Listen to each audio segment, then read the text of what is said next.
Hey, what's going on, sports fans? What's going on? What's going on? It is yours truly, TJ Jones, and thank you so much for checking out another edition of the State of the NFL podcast, as well as the State of the Saints podcast.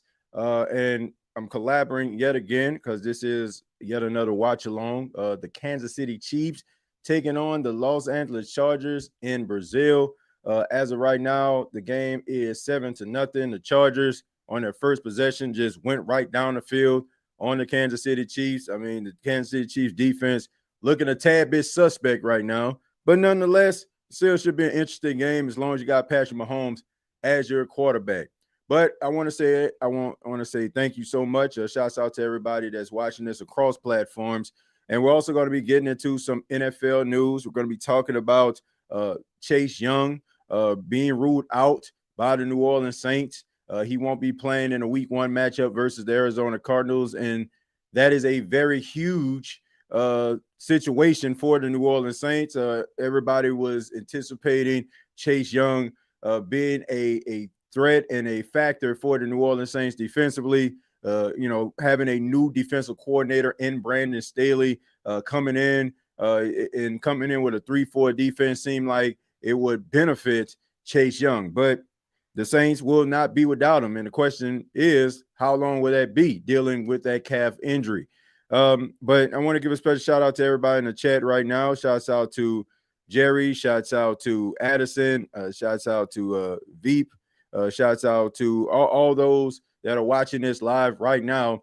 2nd and 10, we got Justin Herbert throwing a pass down the field to Ladd McConkey coming in for his second season. He's supposed to be a big-time target for Justin this year. And also you got Keenan Allen back in the fold, man. I didn't expect for Keenan Allen to be, out there as quickly. He only been with the team for the last, 2 or 3 weeks, but seeing him out there in quite a few offensive packages. And also Quentin Johnston, man, giving the man some credit here. The guy who has been notorious for dropping passes and, in big time moments, he has come up big in this game to start it off. Big time 50-yard reception and then closing it off with a touchdown. And also the biggest storyline for the Chargers to me is you don't see Najee Harris out there. Najee Harris, the reports were that he was going to start, but since then you've seen a heavy dose of Amarian Hampton. So you have the Chargers after that really good, impressive offensive drive to start the game. They stall out, and that's a 3-and-out. So the Chiefs will get the ball back. And also the status of wide receiver for the Kansas City Chiefs, Xavier Worthy, went out on the first possession with a shoulder injury. So that's pretty tough right there, especially when you know that Rashee Rice is missing 6 games. You definitely need him to be able to step up. And also that opens up opportunity for guys like Thornton and Hollywood Brown to be able to do something, in the passing game for Patrick Mahomes. He needs someone he can rely on.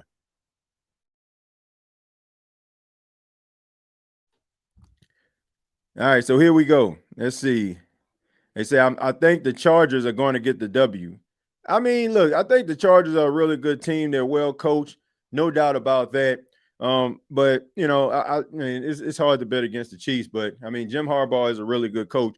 And we know that the AFC West right now, they have the best coaches in all of football. I mean, every last one of those coaches are decorated. Pete Carroll, Super Bowl champion. Jim Harbaugh, national champion, went to the Super Bowl with the 49ers.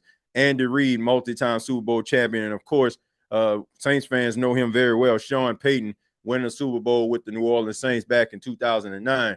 So I don't think you can find a more decorated division. I honestly, man, I don't think you can find a more decorated division anywhere. Like, I think this might be the most decorated coaching division I ever seen in my lifetime. But maybe somebody can come up with something else, but I can't. But, yeah, I mean, it's going to be tough for the New Orleans Saints when it comes to Chase Young. Chase Young was poised to have a really good season. I don't know how many games this is going to be, but the fact that he hurt his calf, I know it has to stink because I'm pretty sure for the first time in a long time, he felt healthy. Now, you got to think about last season when he signed with the New Orleans Saints, he had to get neck surgery, and, he had to navigate through that. And then finally you come into this season, it seems like you're explosive, everything clicking on all cylinders, and you're looking like you're going to be a disruptor, and then you get a setback with a calf injury. So hopefully it won't keep him out for a substantial amount of time, but it also opens up opportunity for other young players to step up and be able to make some plays, man. I'm interested to see will the New Orleans Saints activate some of these young guys like Jasheen Davis or, Fidel Diggs, or are they going to get an opportunity to be a part of this pass rushing front for the New Orleans Saints? And also, guys like Brian Brzee, and Cam Jordan and Carl Granderson, they're going to have to step up and, going to have to make some plays. So they're going to have to compensate for the loss of Chase Young. But, it's interesting to see what the New Orleans Saints defense is going to look like anyway. It's kind of hard to know how the New Orleans Saints were going to utilize Chase Young because we haven't seen it, right? Defensively, you don't know what they were going to do. So when it all comes down to it, you got to wonder to yourself, how were they going to use him in the first place? 1st and 10, Patrick Mahomes throws the pass down the field, and looks like it was intercepted. All right, well, it said it was an incomplete pass, so he wants to run it back. He said that he caught it. So let's see if he actually caught this pass. If he did, this is freaking incredible. Nah, it hit the ground. It hit the ground. Yeah, it hit the ground. But I mean, great effort right there by Jackson. That was a great effort right there, but he didn't catch it. What do y'all think about these games on YouTube, man? What do y'all think about that? What do y'all think about the games being on YouTube? I know it's kind of hard. I'm for live streamers like myself, to be able to do it because you're actually streaming on YouTube, and then also like the other people trying to watch the game. So what do y'all think about this? Do y'all like it? For those that are enjoying the YouTube experience. Let me go ahead and go to the comments here. I already read that. Thank you, Addison. Says, what you mean, canon and most hated? Let's see. Chiefs going to trade for a wide receiver. I mean, they got some talented guys, man. It's just they got to stay healthy. They got to stay healthy. But this is a 3rd and 9. Patrick Mahomes in the gun, looking. He throws the ball down the field. He goes deep, and he tries to hit Thornton for the 2nd time, and they just can't hook up, man. So, I mean, the absence of Xavier Worthy is huge in this game. And the reason why is I'm pretty sure they had different packages for him. They were going to line him up in a multifaceted of ways. And when he's not in the game, man, it basically probably eliminates a lot out of your playbook. So Patrick Mahomes, man, right now, to me, hasn't been accurate in his game. Not as accurate as we've seen him in years past. So let's see if he can actually bounce back. But both team defenses seem like they came to play, unlike some of them the defense that we watched on last night. Which, if you tuned in to the live stream for the Philadelphia Eagles Dallas Cowboys game, I really do appreciate it. Much love to you. We had to cut the stream short, man, because of the weather delay, the lightning. But it turned out to be a fun game. It was an exciting game. It was edge of seat, and that's the best thing that you can ask for, especially as a network like NBC. But I think the story of the game, of course, was the spitting incident that involved Jalen Carter of the Philadelphia Eagles and quarterback of the Dallas Cowboys, Dak Prescott. And it turns out that Dak Prescott actually spit first, but he was saying he was spitting down on the ground. And as we see, oh man, he running down, Conklin running down the field. And, he ends up fumbling the football, and good play by Ladd McConkey running behind him and just tossing the ball out of bounds. And I'm pretty sure it's probably going to be a penalty on him, but at the end of the day, I'll take that penalty over the fumble going back to the Kansas City Chiefs. But, yeah, I mean, that whole spitting incident, it was – I feel like Dak Prescott knew who he was dealing with. He knew that Jalen Carter was a bit of a hothead, so he probably used that to his advantage, and he did. And I think it was the main reason why the Dallas Cowboys were able to be effective running the football. You didn't have to worry about Jalen Carter plugging up the A gap. So, it was tough. You definitely don't want to do that. I mean, it was classless by Jalen Carter to spit in the face of Dak Prescott, and you hurt your team at the end of the day. Bad hombre Pablo Escobar reported reposted this stream. Is they talking about me in the chat, says Cannon McGee.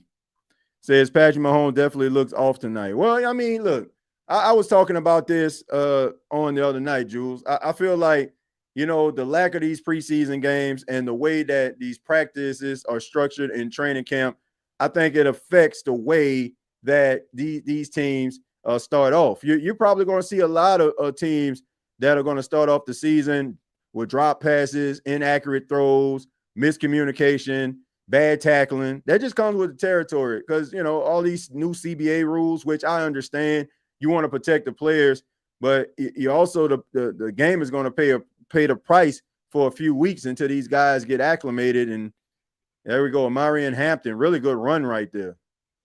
So they're looking to really utilize him, man. Once again, have not seen Najee Harris yet, but Marion Hampton, I mean, they got big plans for this young man. And we know that Jim Harbaugh likes to run the football. And this guy has really good pad level, really good footwork.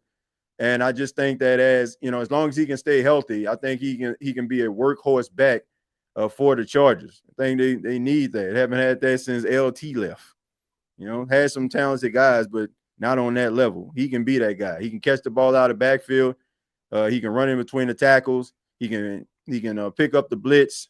So let's see. All right, Justin Herbert in the gun, looking, throws the ball down the field. That pass is caught to Keenan Allen. The veteran Keenan Allen back with the Los Angeles Chargers for a second stint. Long-time Charger, got all the statistical records for the most part as a wide receiver, just trying to add on to his already well-decorated career.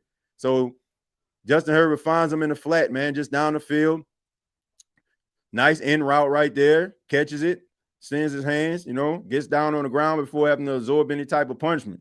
And you're taking a look at Steve Spagnuolo, defensive coordinator of the Chiefs, a guy who knows defense, but right now his defense is teetering, and Justin Herbert is right now picking it apart. All right, so here we go. Play action. Justin Herbert looking, throws the ball down the field, and that pass is caught, and that's to Conklin again. So Conklin had a big play, two big plays on this drive, and the Kansas City Chiefs defense is leaking right now, man. You can see the oil on the ground right now. All right, so you got Conklin on a corner route. I mean, just sneaks out of the backfield, man. A little delayed corner route. Got the defense confused. It just seemed like Kansas City just a little bit off tonight, man. I don't know if it's jet lag or they just – I mean, they practice more and play more preseason reps as a starting team as I've seen like any team in the NFL. So here's some more laundry on the field. And also, we got to take a look at Joe Alt, man, who went over from right tackle back to left tackle, his natural position he played at Notre Dame because Slater has been ruled out for the season. So he's playing at his natural position right now. You got Mekhi Becton, who looked like he had food poisoning, man. If you look at his social media page, he looked like he was laid up in a hospital bed because he said he had some beans out in Brazil. So he may have food poisoning. So maybe that might affect him. You definitely wanted Mekhi Becton to be in there at the guard position. Say, what up, Tim? Good to see you, bro. What's going on, Chosen? Appreciate you, man, for being here. Let's see. Watching SmackDown with Cena and Zayn for the U.S. Championship. Well, we know. I mean, we know that John Cena not winning the United States Championship. That would be insane. I mean, especially since Sami Zayn just won it last week, which I ain't agree with. I just don't understand the whole Sami Zayn experience. Man, that boy is toting the mail. Justin Herbert, man, looking like Marshawn Lynch on that play. I don't know, man. Kansas City, they better wake up because it seems like the Chargers are ready to establish themselves in this AFC West. But yet again, a good play comes, and the next thing you know, it gets taken off the board because of a holding penalty. Self-inflicted wounds right here. Like I said, you're probably going to see a lot of this type of stuff going on throughout the entire, first half of the season because these guys haven't played many meaningful downs in a long time. So I expect for some issues to happen. The Chargers have our old offensive coordinator. Yeah, I mean, look, they look pretty good. I don't have an issue with that at all. I don't have an issue with it. I don't have an issue with that at all. I think they were able to move the ball down the field. I think Justin Herbert is making some really good decisions. He's getting the ball out on time, getting the ball into the hands of his playmakers. He even utilizing the tight end. So to me, I don't have an issue with it. I think they're doing a really good job right now, being able to matriculate the ball down the field. It seems like the Kansas City Chiefs are a little bit dazed and confused right now. Giving a shout out to the OG. But yeah, I mean, when I look at this New Orleans Saints game versus the Arizona Cardinals, first off, I just want to say I do have the New Orleans Saints winning on Sunday, despite not having Chase Young. I think it might be a tough game, but I expect for the New Orleans Saints to utilize Alvin Kamara. I think the offensive play, the game plan is going to be mostly like trying to allow these speedy receivers to make catches in space to be able to run past the defenders. I expect to see some of that. I expect to see some deep passes down the field. I expect to see some mesh concepts that allow guys like Rashid Shaheed to catch the ball in stride, and you're not going to catch him. So I think that you're probably going to see the New Orleans Saints try to turn games into a track meet. And I also just think that you're probably going to see the New Orleans Saints defense, especially in the secondary, probably give up some plays. But I think that it might come down to the Saints kind of generating some turnovers, maybe an interception in order to give the offense a short field. You're probably going to see some Blake Groupie field goals. That just seems like that's just going to be a thing this season. But I expect for the New Orleans Saints to, be able to utilize these wide receivers come this Sunday versus the Arizona Cardinals. But I expect for the Arizona Cardinals to be able to do some things against the Saints too. So probably going to be one of them edge of seat games. Probably going to be a frustrating game. Probably going to be kind of sloppy. But I think the Saints can get the win if they go out there and they just battle and just go out there and do the best they can. TJ, these penalties in this game are crazy. Seems they only come in when the Chargers make a big play. Yeah, I mean, it seems that way, right? I mean, sometimes those penalties can kill momentums. Not only do they kill drives, they kill momentum too. I mean, you get all excited, you think that a play is fully executed, and then all of a sudden, here comes the laundry, and you converted a 15-yard play, 20-yard play, and then all of a sudden something happens, and now you got to go backwards. Yeah, that kills the momentum. But looking at the time of possession, I mean, 15 plays, 145 yards, 915.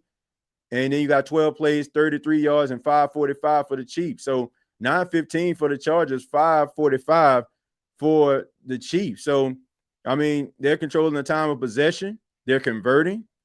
Looking really good right now, man. Good balance. All right, here we go. Justin Herbert on a 1st and 30. Throws, he checks it down, and that pass is caught. Najee Harris finally getting some action. Keep in mind, Najee Harris missed most of the offseason activities due to an eye injury that he had in a 4th of July fireworks incident. They were saying that it wasn't that serious, but him not being around, I think we have to think otherwise. All right, so here we go. 2nd and 25. Herbert in a gun. He throws it, launches it up the field. Miscommunication right there. Seems like, they were on the wrong, they weren't on the same page there. Seemed like Justin Herbert wanted him to go towards the goal line. He thought that it was going to be more of a hitch route here. All right, so he cuts off his route. Yep. All of a sudden, ball goes on. Yeah, so I guess he probably thought he was running like a sluggo or something, but, miscommunication right there. But like I said, early football, very sloppy before guys get on the same page. TJ, what you think about the Milwaukee Admirals logo? I feel is one of the top 5 coolest logos in pro sports. I'm gonna be honest with you. I don't really know that much about the Milwaukee Admirals logo. I mean, I don't know that much about them, man, to be honest with you, Josh. Let's see. Chiefs will win 33-17. I mean, it's not out of the realm of possibility, but they got to get going. Here we go. Cameron Dicker, one of the most accurate kickers in football, 94%, percentage, which is incredible.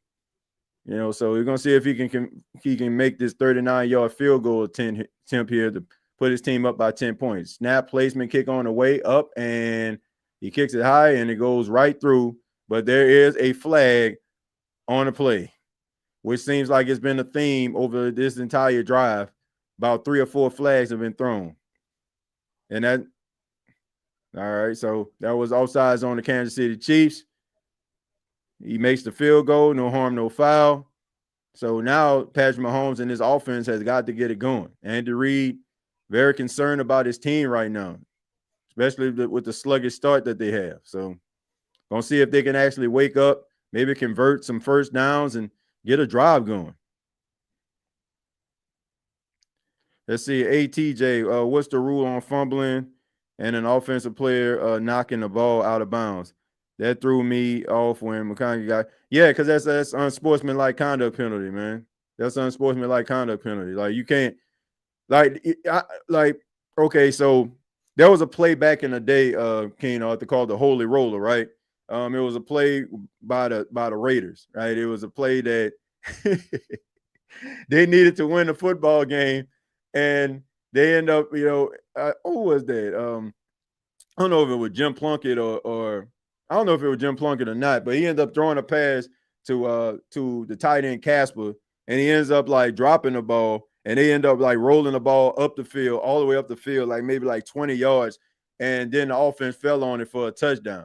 So the play is like dubbed like a holy roller. So with that, people felt like they were actually purposely, just, rolling the ball up the field in order for them to be able to, maybe pounce on it and try to get a touchdown. So because of that, they end up changing the rules. So you can't like advance the ball. Like if you try to recover a fumble, you have to recover. You can't just, pick it up and toss it out of bounds like that. Like, so it's a penalty. It's a unsportsmanlike conduct penalty.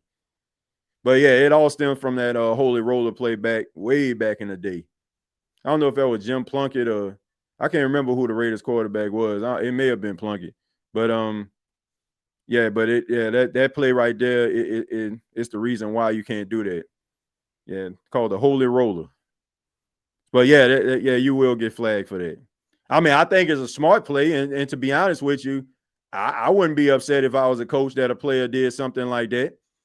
Like that's similar. That's like if somebody on a fast break in basketball and you just run down there and just wrap your arms around them and force a foul. It's a foul, but at the end of the day, if you foul them, they have to reset, and you still can, go out there and try to play defense and get that possession back. So, I mean, I don't have no problem with it. I think the difference this season will be that we have a coach that can make adjustments according to the flow of the game. We haven't had that in a while.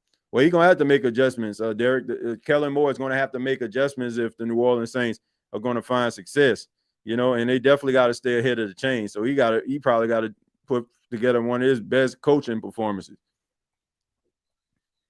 Let's see. It's the logo in my profile pic. Also, does New Orleans have a pro hockey team?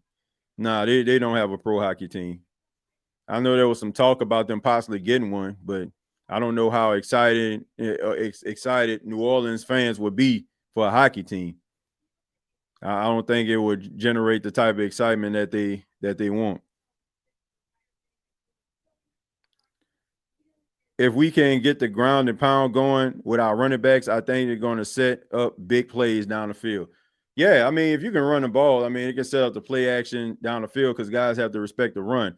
On 1st and 10, we see Patrick Mahomes delivering a pass to Hollywood Brown for about 6 or 7 yards.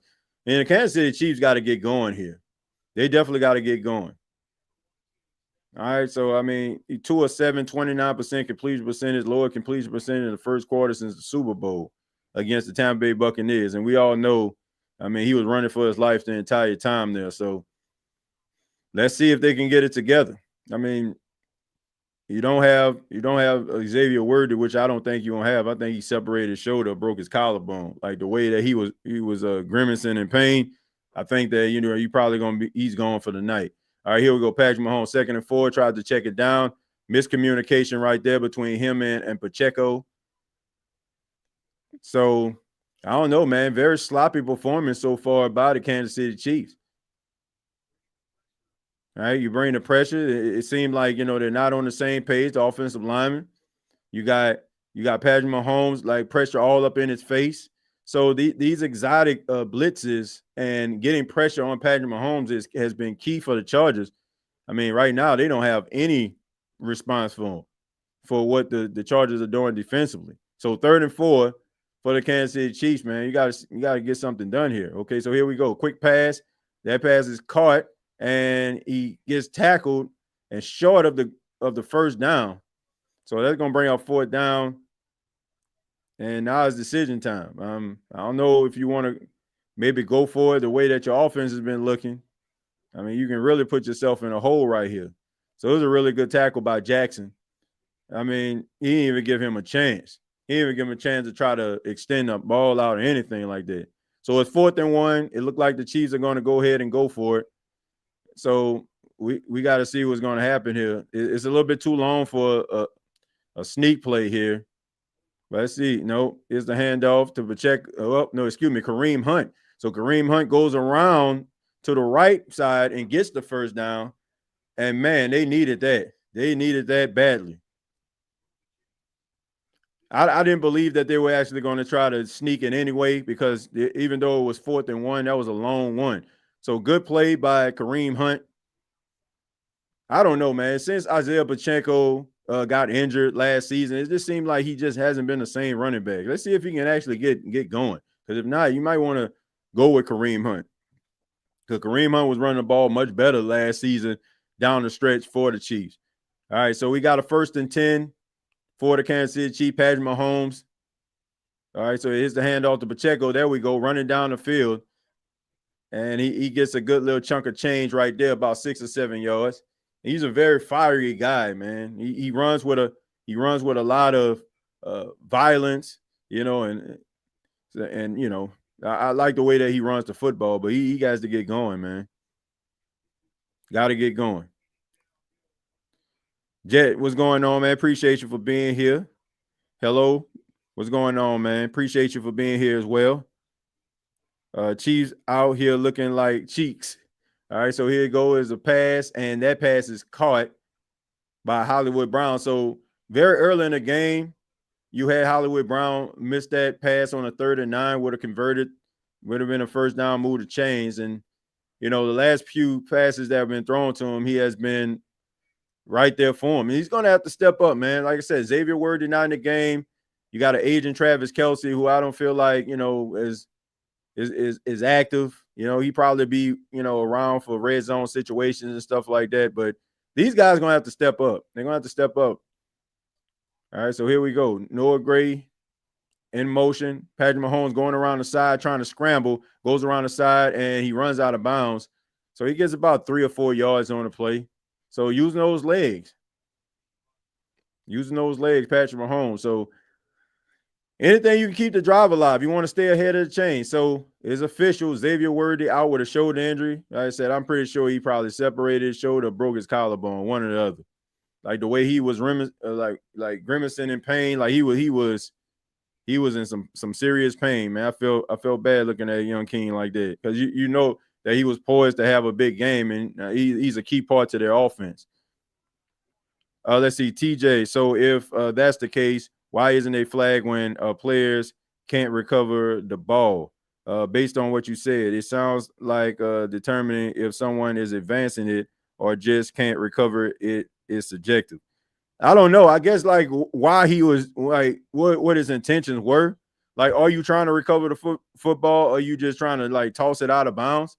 I don't know. I guess like the fact that was just his intent was just but you're advancing the football at the same time. Like, if he try to throw it behind him and it falls out, I don't think that probably would have been. The fact that it advanced the ball, that's the reason I guess they called it unsportsmanlike kind of penalty.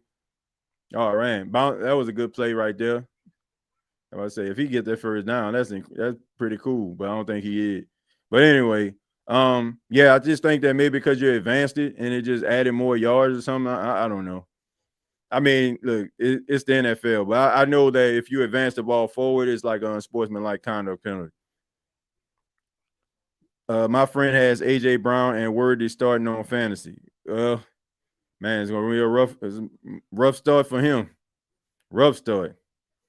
Let's see. Yeah, but I think I already read that. But yeah, I just think that it just has something to do with the fact that the ball got advanced forward. I mean, that's the only logical explanation that I would have for a situation like that. So I don't know. I can't really explain that. I, I guess we can probably take a look at it. Let me see.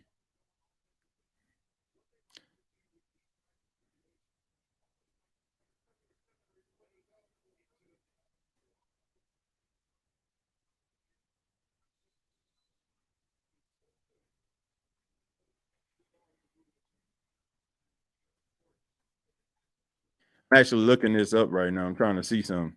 Trying to see what the NFL rule is.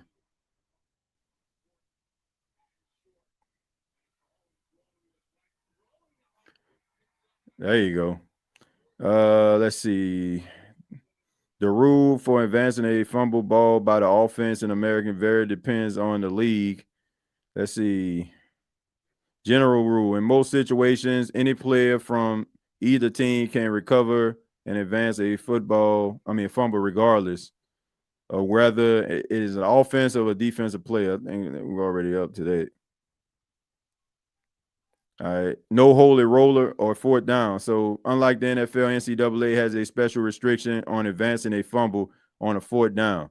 So, you can't advance in the NFL, you cannot advance a fumble. Rather, it is throwing the ball out of bounds or throwing the ball out of bounds. So, it says that it's against the rules, according to this. So, they call it the holy roller rule. I about to say, I know like it stemmed from that holy roller. So, the fact that the ball went forward, he picked it up. He didn't try to recover it, King Arthur. He just tossed it out of bounds and it went forward. So that was unsportsmanlike conduct penalty on that. So that's the reason why. If he would have just tossed it and it would have went sideways or something, it wouldn't have been a penalty. But the fact that it went forward beyond, I guess, where the fumble, where the ball was dropped, it was a penalty. So appreciate the play-by-play. While I'm on the road, can you update me often as what field position the ball is at? Okay, Alex, no problem. All right, the ball on the 40-yard line right now. So we got Juju Smith-Schuster on a second down. Just made a play. So we got about 7 minutes, 28 seconds left. Of course, the game is 10-0 right now. Chargers got the lead. You got the Kansas City Chiefs driving. Little short pass right there, and that's what you need. Like I think they came out the gate. I'm talking Kansas City, trying to look for the explosive. And, I don't think that's necessarily a good thing. I don't think that was a good thing. I think that you just need to kind of get a drive going like this. And here we go. We got Pacheco running somebody over and gets down to about the 9-yard line. And that is enough for a first down. So that's going to set up first and goal for the Kansas City Chiefs. And this is the type of drive they needed, man. Like, let's just go out here. Let's just try to sustain a drive. Let's try to, get something together. Let's not try to get it all back at once. Right? I mean, just methodically, get the ball down the field. And they're doing a really good job right now. All right, so ball security is key here. Make sure you don't have no turnovers. Hollywood Brown in motion on the first and goal. You got Patrick Mahomes in the gun, snapped. Pump fakes, tries to throw it to Hollywood Brown. Little miscommunication right there. I think maybe Patrick Mahomes may have thought that he was about to come back to the football, but instead, ball just drops to the ground for an incomplete pass. You got the red zone comparison. The Chargers defense, number 1, and you got the Chiefs offense, number 10. So one of the best red zone defenses in football here. This is where the Chargers buckle down. And you have the Chiefs who are top 10 offense in the red zone. So very credible offense. All right, so let's see what we can do. Maybe this is one of those plays where Travis Kelce can get involved here. All right, we got Hollywood Brown in motion. Patrick Mahomes. All right, tried to get it to Brown, tried to get around the defender, and he gets tackled for probably a yard, if that. Gets back to the line of scrimmage. So this is going to bring up third and goal. And we take a look at Andy Reid and understands the importance of this drive. You got to get some points. And this has been a relatively quick game, man. We're about 5 minutes. We got about 5 minutes left in the second quarter, man. So this game is just flying by. All right, so you got Patrick Mahomes in the gun, got Kareem Hunt in the backfield, third down situation. So let's see what they can actually do right here. All right, he's calling out the protections. You got Hunt in motion, looking. He steps up, scrambles around the side, tries to go around, tries to get away, but he cannot, and he is sacked. So just like that, the Mahomes magic did not work on that play. Usually he can escape out of that like a magician, but not in that case. All right, so here we go. He tried to go around the side, tried to run back, and he did not let up. So he gets the sack, gets him down on the ground, and now they're going to have to settle for a Harrison Buckner field goal. All right, 35 yards. Snap placement, kick on the way, straight down the upright there, so it's good. So didn't get 7 points, but you did get some points on the board. So they cut the Chargers lead within 7 now, and now Patrick Mahomes and Kansas City Chiefs defense are going to have to take the field and try to get the ball back to Patrick. Hopefully he can facilitate a 2-minute drill. Take a look at some of these stats here. Take a look at some of the stats of this game.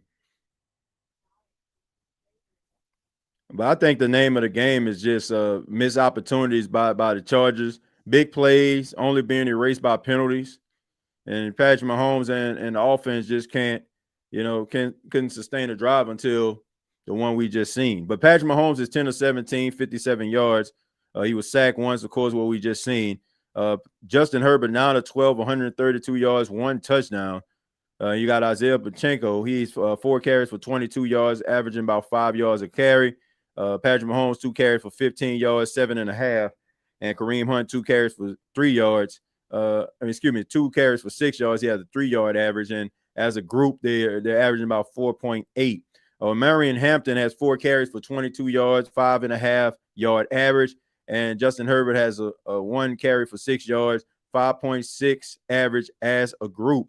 Juju Smith-Schuster leads the Kansas City Chiefs in receiving yards right now, 2 catches for 22 yards. And you got Tyler Conklin, 2 catches for 50 yards. And Quentin Johnston has 2 catches for 38 yards and the touchdown on the night. So very early in the game. I mean, game's still wide open.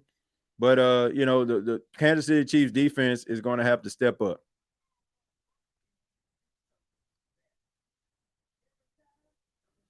All right. They got Cameron Jordan's mom on the Downy commercial. I know that ought to be pretty cool for him. Let's see. You speaking of truth, TJ. I have my moments when I come out firing and Madden, then got to reevaluate. It's 1 yard at a time for a reason. Yeah, a lot of people, they try to start off with the fireworks and they try to start off trying to make these big plays down the field. But the reality is, like, you got to be able to just, take what the defense give you. It's pretty obvious that the Chargers expected for the Chiefs to go out there, just try to throw the ball all over the place. And, they weren't going to allow you to do that. Like, you take away one of the biggest threats that the team has, right? So, they got this thing, nothing cheap, nothing deep, So now you have to take what they give you. And, they were able to get the ball down the field. Lucky for them, they were able to convert a couple 3rd and 1s, 4th and 1s. All right, so now we're going to see what the Chargers are going to do with 2 in the second quarter with 4 minutes and 50 seconds left. What's happening, Chad? Can't wait to see them gold end zones, especially if our team scores in them. Yeah, hopefully they can get that done. Hopefully the New Orleans Saints can be able to score in the Superdome, right? Instead of just getting down to the red zone and we just watching Blake Groupie all evening. But yeah, I mean, that was a good start right there for them to be able to get this offense on track. But let's see what Justin Herbert can do. He's in the gun right now on the first down, on the 1st and 10. And here we go. They snap. Hand the ball off. This is to Marion Hampton. He leans forward for about 2 or 3 yards. So we're seeing a lot of Marion Hampton tonight. And, like I said, Najee Harris was reportedly supposed to be the starter, but we see Marion Hampton quite often tonight. So I don't know if it had anything to do with maybe Najee Harris wasn't really there as much, but Marion Hampton taking advantage of his opportunities right now. All right, so this defense of the Kansas City Chiefs have got to get these guys off the field in order to get the ball back to Patrick Mahomes. Maybe they have a chance of tying this game by halftime. All right, so here we go. They try to get pressure on him. Okay, good blitz pickup right there by Marion Hampton. You know, you had your corner trying to go on a corner blitz. Marion Hampton was able to pick it up, but it's still an incomplete pass right there. I think it was intended for the legend Keenan Allen. All right, so Steve Spagnuolo trying to dial up the right play on third down, trying to disguise some things, trying to confuse Justin Herbert. So I see if he can get him on the ground or they can get an incomplete pass. See if they can get the ball back to Patrick Mahomes here on the 3rd and 7. All right, so here we go. We got Justin Herbert in a gun calling out his protections here. All right, so here you go. They bring the blitz. It's good pickup right there. That pass is caught for a first down by Ladd McConkey, almost to midfield. So about the 48-yard line right there. Big time clutch catch right there by Ladd. I mean, huge expectation for Ladd McConkey this season. It's pretty obvious that they want him to be the featured guy. So you're looking at Chris Jones going up against the second-year guy, Joe Alt. Really good job by Joe Alt. I mean, nobody ever thought like he was going to be bad moving the left tackle. That's the reason why he was one of the top picks. Here we go. All right. Nick Bolton he just flew through the line, but he just couldn't get the tackle and get his arms around Amari and Hampton. But still, the defense of the Kansas City Chiefs were able to kind of wrestle him down before he can do anything. So he got about, he ended up losing yards on that play. So he brings up a 2nd and 11.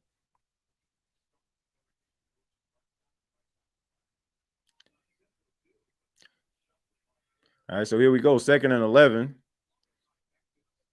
Got Justin Herbert under center here. All right, now he audibles out. Now he's in a gun. All right. So they feel like they're going to bring pressure here. All right, so play action, looking. Justin Herbert looking downfield, and that pass is caught to a wide open Ladd McConkey. He spins around and gets the ball to about the 30-yard line. So yet again, Trent McDuffie, that's one of your best corners, if not the best corner on your team, and not one of his finest hours right there. So, ladies and gentlemen, this play, if you're watching this at home, these are the type of plays I feel like Kellen Moore is probably going to be calling for the Saints. Did y'all like that's like one of them plays, like those mesh routes where it clears everything out and you have your speedy receiver that just, comes across the field. Those are the type of plays I see the Saints doing on, throughout the season. Those are those concepts, those mesh concepts that I was referring to. That was a really good play design right there for Justin Herbert, and good pass by him to Ladd McConkey. TJ, how you feel about Chase Young? Come on now. The start of the season is this Sunday, and you go out and get hurt at practice on Wednesday. Why are you going so hard in practice, though? Well, look, I think the guy just going hard in practice because that's just the type of player he is. That's just how he wired. Like I say, man, you can't put guys in bubble wrap, Gregory. I mean, I understand your frustration. Everybody expect for Chase Young to be able to be a force this season for the Saints. But unfortunately, he's going to be out. So it's the next man up. And, it's just kind of hard for me to know what I'm missing if I ain't seen it. And I'm not saying that he wouldn't have been effective. And no, I'm not saying that he wouldn't have did anything. What I'm saying is with this 3-4 defense, I want to see if maybe some of these other guys can be able to step up, make some plays in the absence of Chase Young. So maybe another young player can be able to go out there and be a part of this rotation and maybe be a disruptor or maybe be able to track down Kyler Murray. So this could be a great opportunity for some of these younger players as well, in the loss of a Chase Young not being available for you. I agree, TJ. It looks like he was trying to just knock it out, which is I'm cool with. I'm just wondering how subjective it is. Let me see, it's how subjective it is, or is it that it just can't be egregious, Yeah, I don't know. I mean, we all know sometimes, they follow the letters of the law when it comes to the Chiefs sometimes, They dust off the rule book. They know them rules to try to help them. Who that? TJ and Chad fam, we up in here. Brian, appreciate you for being here, man. Man, TJ, I'm a truck driver. I hate the shut stream east down, Doc. Who that? Yeah, a lot of people are very upset about Stream East being shut down. I heard a lot of that. It's unfortunate, man. I mean, those streaming networks definitely, help people, but y'all know this modern day streaming right now. Everybody wants all the money. Everybody wants you to be able to, subscribe to them and pay $20-$30 for the streaming package. It's just like me being a wrestling fan.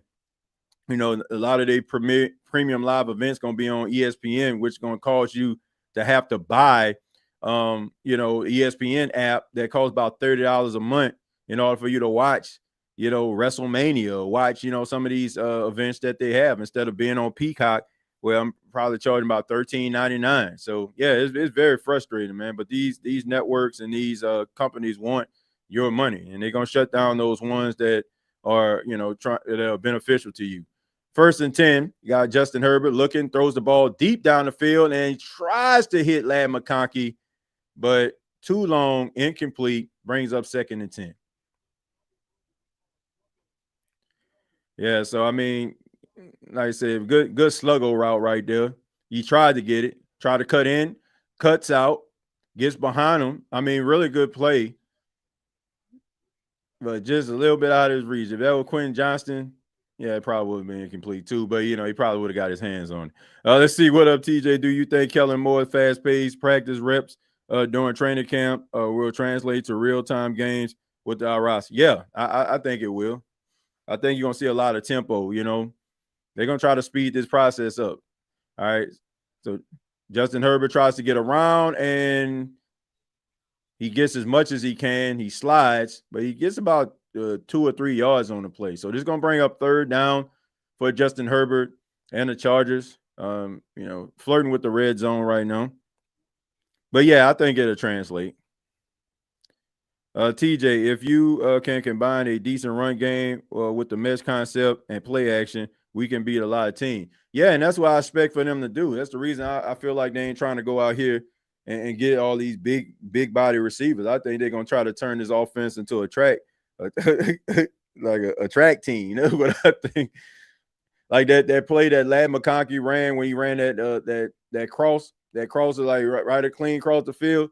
Like if you notice, the other wide receivers cleared that out. It was a little bit of a delay by Ladd. He goes, into the flat, and Justin Herbert just hit him. Like he wide open. So if you're a decent quarterback, you should be able to eat in this type of offense. No doubt about it. So I think that's the reason why New Orleans Saints are excited, and feel comfortable with this offense. All right, so 3rd and 6, Justin Herbert, and that pass is caught by Keenan Allen. So you had Keenan Allen in the slot, and that's enough for a 1st down. So Keenan Allen, that's more than likely what his role is going to be throughout the season here. Inside, a little quick slant to the inside, finds a soft spot, gets the 1st down. All right, so you have a timeout. A timeout by the Chiefs trying to get the ball back. Good stuff, TJ, on the NFC South Roundtable Show. Is awesome. You guys do good work, NFC South versus the world. Steve, I appreciate that, man. It's always amazing and pretty cool that people, find, my channel and support the channel, because of the NFC South Roundtable, which I have a lot of fun over there, hanging out with Clay and Berto and James, we have a lot of fun over there, man. We talk football. All those guys are really good individuals. They love their respective teams. And we just have, like I said, we just have a good time over there. All right, so here we go. 1st and 10. You got Justin Herbert under center here. All right, you get Quentin Johnston in motion. And here's the handoff to Marion Hampton, but he goes absolutely nowhere. He even loses a yard on the play. So really, really good penetration right there by Chris Jones and the defensive front. So the clock continues to tick. Not what you necessarily want if you're the Kansas City Chiefs. Definitely what you probably want if you are the Chargers, because it doesn't give Patrick Mahomes the opportunity to get the ball back. at least to try to facilitate a 2-minute drill here. So 2nd and 11 for the Chargers, trying to pull away a little bit, trying to make this lead a little bit larger. All right, so here we go. You got Justin Herbert in the gun, and let's see, there was a timeout call before. No, there was a flag. So was it a flag or was it a timeout?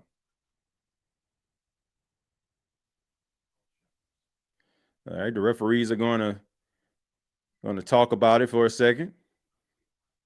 All right, so looked like they're going to give him a timeout. Guess he got it in time. So, you got a 2nd and 11. Don't want a 2nd and 16. So a timeout was called. So 59 seconds left on the clock. Gives you an opportunity to be able to, figure out the right play. Andy Reid doesn't look happy. He felt like it should have been a flag, but let's see what the referees are saying. Okay, so it was a delay of game, so they didn't give him the timeout. All right. All right, so the penalty was indeed declined.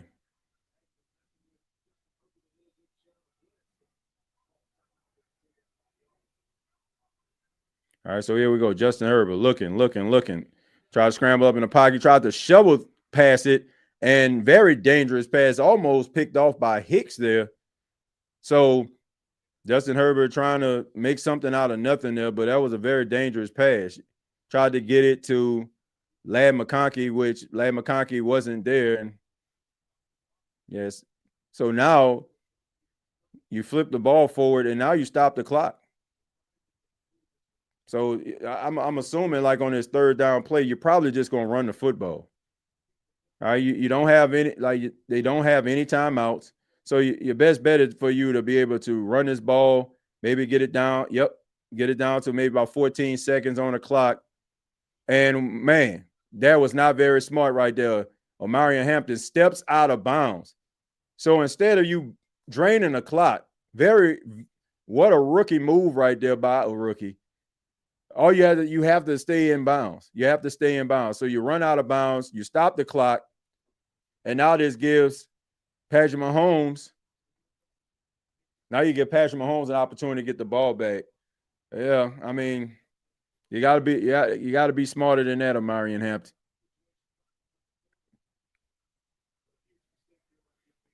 Yep. And, man. All right, so you got 45 seconds left on the clock, and giving Patrick Mahomes 45 seconds, and Jim Harbaugh knows it. He knows it. He's extremely frustrated. And that's one of those situations where, man, a rookie doing rookie things.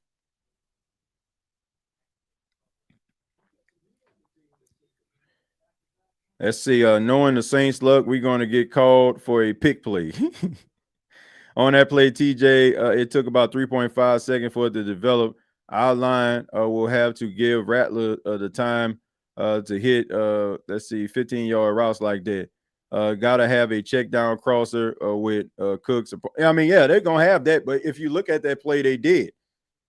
Like, it was the running back. The running back was available to him on the left-hand side for the check down.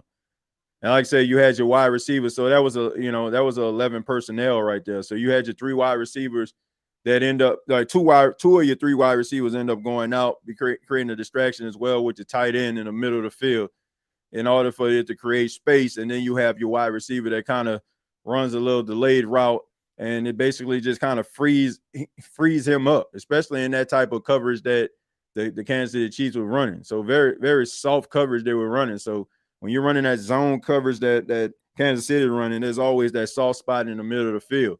And if you can exploit that, man, you can find success all game long. Let's see. He ran out. That wasn't the smartest decision by Omarion Hampton. I mean, he's been playing well all night. Really been good in the blitz pickup. I'm very impressed by the young man, but that was not a smart move. Like, you got to stay in bounds. But I mean, he's a rookie, so I mean, first game as a professional, probably got a little nerves. So you want to, but you don't want to make mistakes like that. All right, so Patrick Mahomes has some time, doesn't have any timeouts, but if you can try to get the ball into at least field goal range for Harrison Buckner, who is one of the most accurate kickers in the game. If you can get him into field goal range, you can, get some points.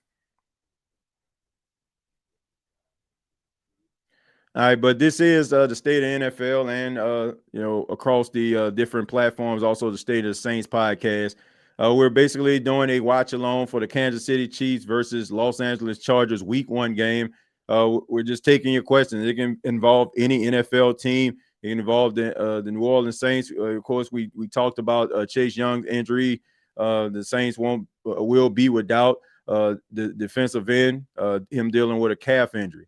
All right, so here we go. Is a return, and he gets close to the 30-yard line. So this gives Patrick Mahomes an opportunity to try to get them into field goal range, or dare I say, try to score a touchdown,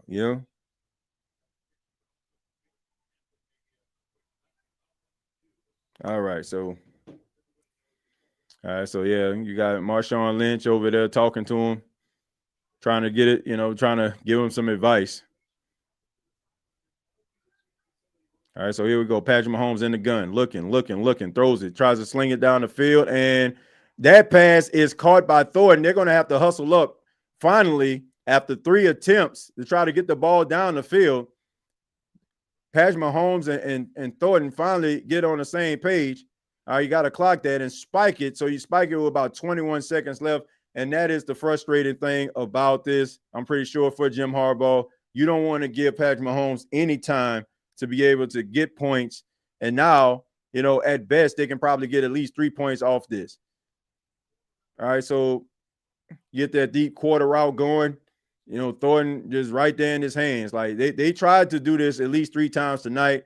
Both passes did not connect, a little bit too far, but finally they get on the same page and he's able to corral it in. All right, so you got 21 seconds left, 2nd and 10. Let's see what they can do. All right, here we go. Quick pass right there. And Jackson almost jumped in front of that for an interception. I mean, Jackson has had an incredible night. He has had an incredible night against these wide receivers. I mean, he's been all over the field, rather just tackling, pass breakups. He's definitely going to like the film so far, and especially in the first half. I mean, the game is it's a long way to go. But in the first half, I mean, he has to be extremely impressed at his performance when he goes back and watch the film. So we got 3rd and 10.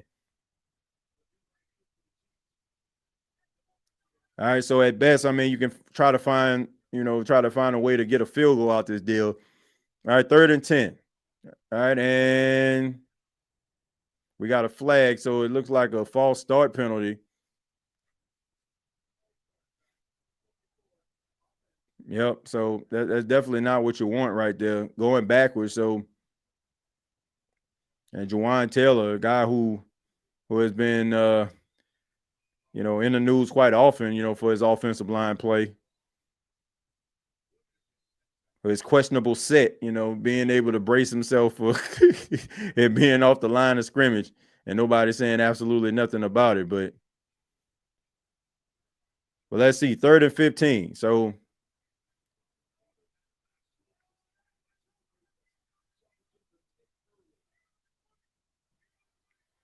All right, and again, and this time is on the left tackle.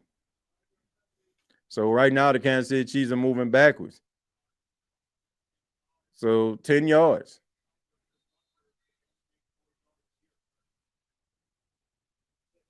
Mm-mm. Do you plan on doing more watch alongs through the season? Yeah, I plan on doing. I plan on doing this quite often, like throughout the season. All right, so I mean, this is self-inflicted wounds right here, man. 3rd and 21. Mahomes in a gun, looking. That pass is caught to Noah Gray, and Noah Gray gets out of bounds. But why no? Wait a minute, it's 4th down. 6 seconds, 5 seconds, 4 seconds, 3 seconds. Snap, placement, kick on the way is up, and he gets it through. Unbelievable, man. Unbelievable Unbelievable clock management right there, man. Unbelievable right there. Gets the pass off to Noah Gray, gets out of bounds, throws it right back in bounds, gives it back to the referee. They're able to clock it. Oh my goodness, man. Good stuff right there.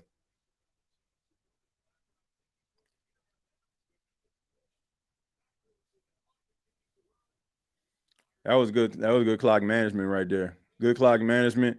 I thought he got out of bounds, but it turns out because he was pushed backwards, the clock continues to roll.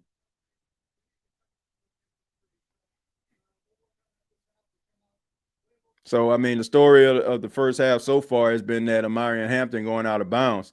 That was huge. Like this doesn't exist. This doesn't happen. More than likely, if Amarian Hampton doesn't run out of bounds. That's why it's not. It's just not about X's and O's. Sometimes it's about making smart decisions in real time. But this is it, man. I mean, like you run out of bounds. Like you should have just slid right before then. But I get it. Young man extremely like probably nervous first game of his career. I mean, that's good stuff right there. You have to practice that. You got to practice that type of stuff. It's awesome to see special teams be special. Yeah, I mean that was great clock management right there. That was great clock management by Andy Reid. But what would you expect? From one of the best coaches of the modern era. So yeah, that was just good. That was good clock management right there. All right, so what y'all think about this game so far? I don't know. I didn't ask the question who I feel you thought was going to win the game. So who do you all have? You think Chiefs or the Chargers are going to win right now? I mean, I think it's pretty close, still close enough for the Chiefs to be able to find a way back to possibly being victorious in this game. Outside of that first possession by the Chargers, I mean, they've been pretty stale. They haven't been, they've been able to move the ball, but not, trying to, get any touchdowns, mostly just field goals here. So the Kansas City Chiefs are more of a bend but don't break type defense right now. You got the Chargers kind of doing things similarly, to Kansas City, bending and not breaking, getting down to the red zone, buckling down instead of them coming away with touchdowns, coming away with field goals. So who y'all think are going to win? I think I already read that. Let's see. Call me crazy, but I think some triple and speed options can really help us with all the speed players we have. What do you think? I mean, that wouldn't hurt. That wouldn't hurt, but I don't know, man. I think that the Saints are going to have to like stay ahead of the change, and when you have like these different options like that, I mean, I don't know. I just think that you want to push the ball down the field. You want tempo. You want the defense to have a difficult time to maybe create those substitutions. You want to be able to like keep your foot on the gas. And I just think that's probably going to help the New Orleans Saints if they're going to find success this season. They're going to have to like push that ball down the field. Doc, they just cold right now. The Saints wide receiver group is loaded with speed. Yeah, they got some speedy receivers. I mean, really fast receiver. And I find it weird, man. You got two NFC teams that are gonna be playing on CBS. That goes to show you, like, they ain't even like, okay, y'all can have this Saints Cardinals game, right? Hey, most NFC games are played on Fox. The Saints gonna play on CBS. Two NFC teams playing on CBS. But hey, I mean, I digress. Let's they kind of change the rules or something. I'm not worried about Chase TJ, his next man up, Granderson, Cam, and potential for Dale Diggs have to step up. Yeah, I mean, they're gonna have to get it done. They're gonna have to stop the run. And they're gonna have to stop Kyler Murray, because he can be able to move around the pocket. That little guy is fast, man. That man is fast. Like he's small, but them legs be moving quick. So they're gonna have to like catch him, and that's very difficult for a much larger gentleman to be kind of bend down to catch a 5'10", 5'11" quarterback. I just heard we got the cheapest ticket in the NFL opener, something like $28. Well, look, that means that people can go to the football game, and that's what happens when your squad is not successful. You got to find ways to get people to want to come out to the game. Like, you can't be charging an arm and a leg and 2 backs and a neck for some tickets and your team looking, very suspect. So yeah, if you want to make a profit, start winning some football games. Then you can charge whatever you want. Who that from South Philly, TJ? Eugene, appreciate you for being here, man. Appreciate you for being here. He gonna throw us a pick or two. Look, I'm looking for the New Orleans Saints defense to be opportunistic, to turn the ball over. That's what I'm looking for. I'm looking for like them to get the ball back to the offense. That I don't expect for the Saints defense to be spectacular. Like, oh, they sacking a quarterback all over. Like, I don't see that. I see the best way for the New Orleans Saints to be able to like generate like any type of defensive momentum. It had to come with turnovers. That's the reason I feel like they wanted guys like Julian Blackmon. That's the reason why you have a guy like Sanker, like you have Quincy Riley. Like these players are notorious for not only being good in coverage but being ball hawks as well. So if you can get some of these guys to be able to get some interceptions and get the ball back to the offense, is a plus. Until you try to figure out, over the next couple of years, like getting those premier pass rushers and being able to get those sideline to sideline linebackers. Right now, to me, it's basically like you're just establishing some levels of momentum, or establishing an identity for yourself. So that's what I think that they are doing right now. Let's see. As for the ticket prices, you get what you pay for. The quality of the current on-field product dictates a bad seller's market. Yeah, I agree. And let me take a look here. Let me take a look. Let me take a look. New Orleans Saints. I'm gonna go ahead and look at the ticket prices.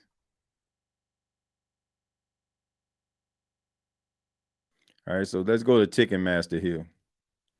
Because SeatGeek people like, they just selling their own tickets. All right, so and Arizona Cardinals. Okay, and I'm gonna go ahead and share this go ahead and share this so people can see it.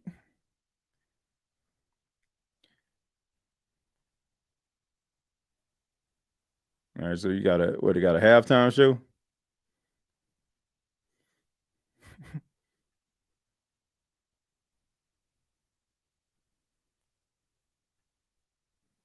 All right, so y'all can see what I see. All right, so you got tickets in section 600 for $24.99. So you can actually go watch the Saints for $25. All right, so let me see. If you up in here in the cheap seats, okay, these are $79. But you got some in section, you can get 2 tickets, you and your boo, $49.98. You can go watch the Saints game and cheer your little hearts out. All right, so I don't know who wants to do that or not, but at the end of the day, yeah, you can go out there and you can get yourself some Saints tickets for $24. I also heard they was like giving away for like people who like, families that probably couldn't afford to go to the game and stuff like that. They letting them come to the game for free. So I mean, that's pretty cool. All right, so you can get to section 263 for $327. So let me see if you. All right, so let's go to the home side. All right, let's see if you're a big spender. All right, let's see if you wanted to sit right behind the bench here. $523. So you can sit there and talk, and talk noise about the team. You spend $500.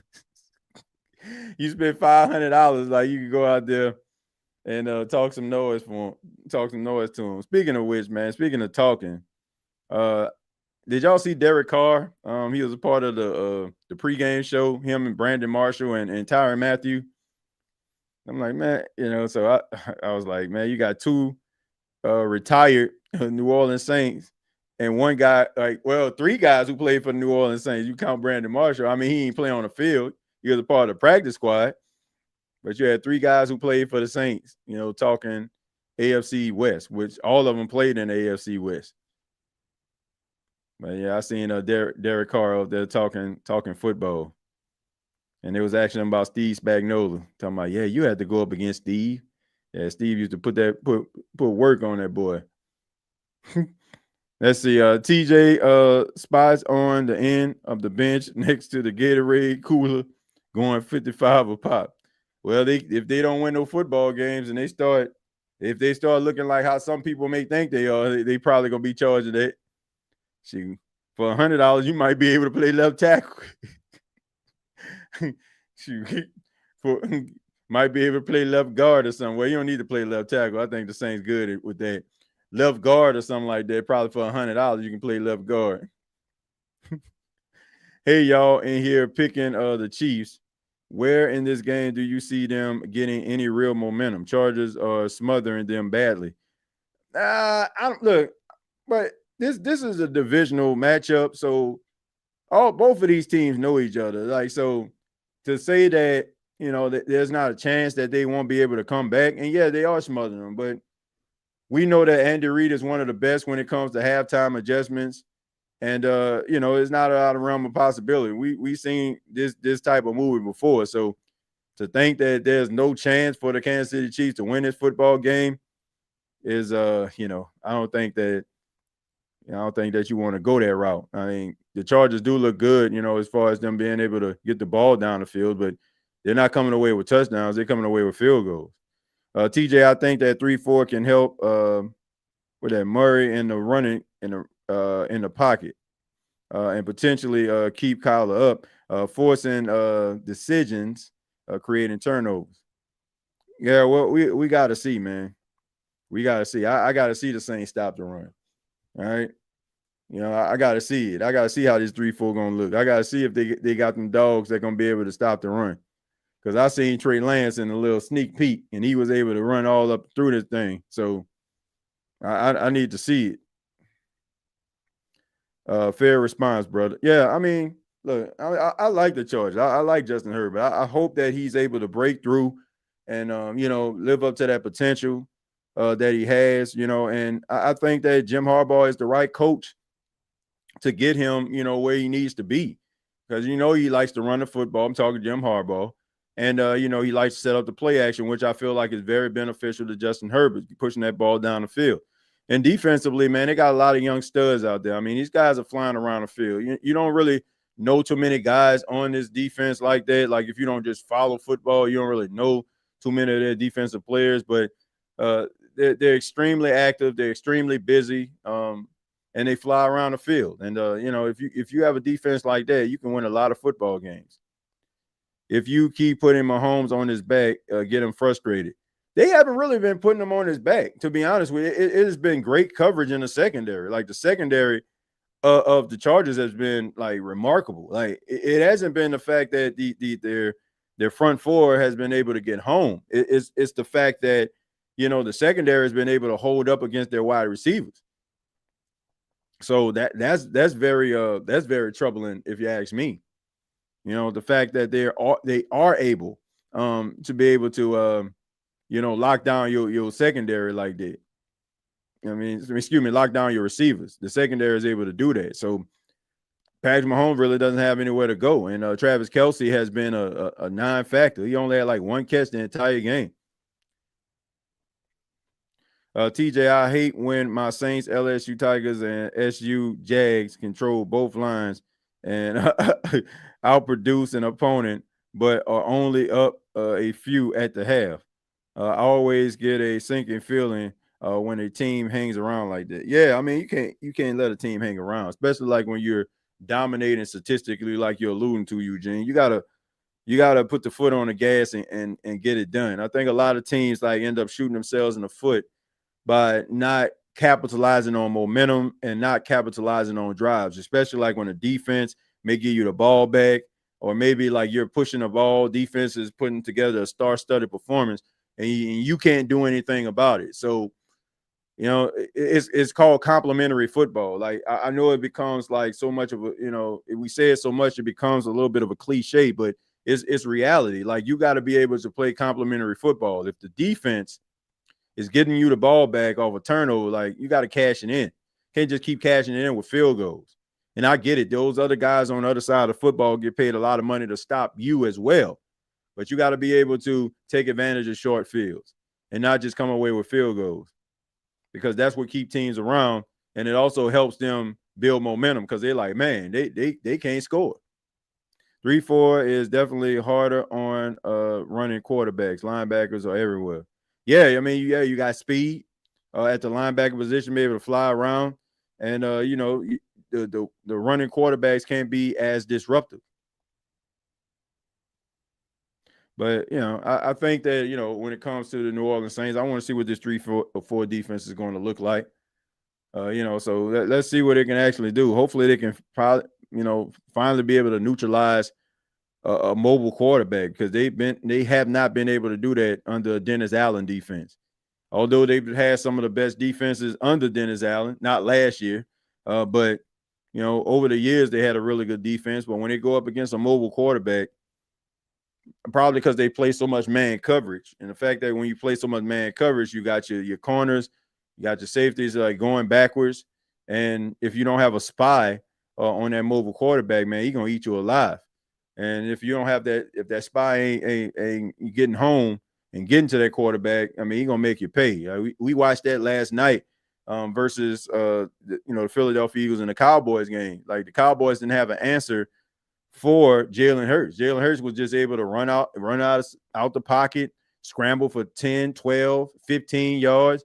I mean, and they were like chunk runs too. I mean, and man, it's deflating. It's deflating when you have a quarterback and you're playing a perfect defense, and then all of a sudden the quarterback just runs out the pocket. Like, that's a matchup nightmare. That's a matchup nightmare right there. And also, in order for you to like have a spy on him, it takes a guy out of coverage. So if you have like a bomb wide receiver, man, that can get separation, then they're gonna eat that way too, because you got to respect the ability of the quarterback be able to scramble outside the pocket. One potential bright spot for the Saints offense, Kellen Moore. He seems like the type of offensive mind who can make a meal out of scraps. I expect Rattler to run quite a bit on design quarterback runs. Yeah, you got to get him outside the pocket. You got to get him on the move. You got to allow him to have some rollout plays. Like, you got to be able to do those things in order to make him comfortable, where you just don't feel overwhelmed.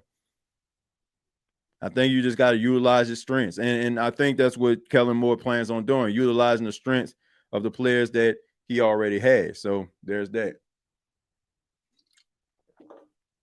All right, so we got the start of the second half.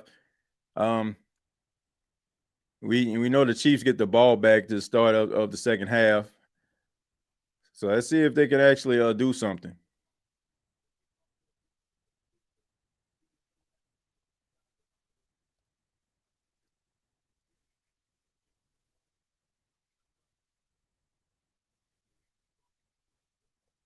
Wait a minute. So the Chiefs coming out late?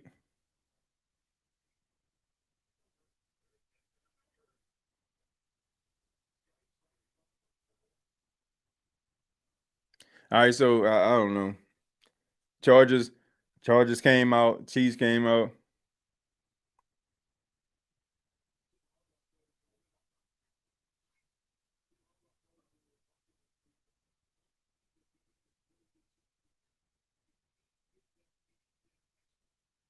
And Andy Reid had him in the locker room. He must have gave them one of them fiery speeches.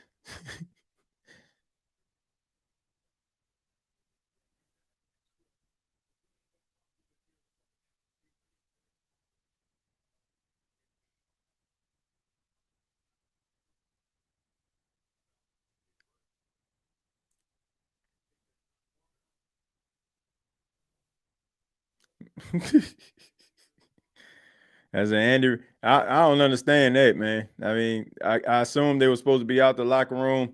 You had the Chargers on the bench. They warmed up. Chiefs still in the locker room. They like, okay, y'all gonna wait for us. And then on top of that, like when they got out there, I'm pretty sure, Andy Reid was told, okay, we waiting on y'all. And he still like stood there and for about 5 more seconds.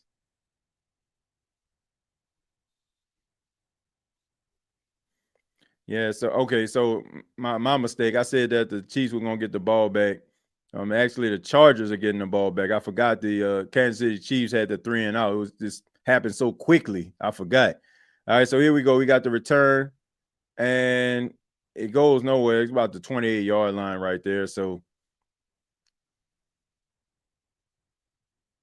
all right, so let's see if Justin Herbert and this Charger offense can be able to capitalize and be able to pull away here. They can get a touchdown. I mean, it really puts a lot of pressure on Patrick Mahomes and the Kansas City Chiefs to be able to try to make something happen. But I think the loss of Xavier Worthy has been huge for the Chiefs. I think they probably had a game plan that featured him quite early and often in this game. Well, here we go. 1st and 10 for the Chargers. You got Justin Herbert in a gun. And here's the handoff to Omarion Hampton. He tries to lean forward, and he might have got a yard on the play, but if that. So they're gonna bring up about 2nd and 10 or 2nd and 9. And I'm still wondering, like, why haven't we really seen Najee Harris? We haven't seen Najee Harris as much in this game.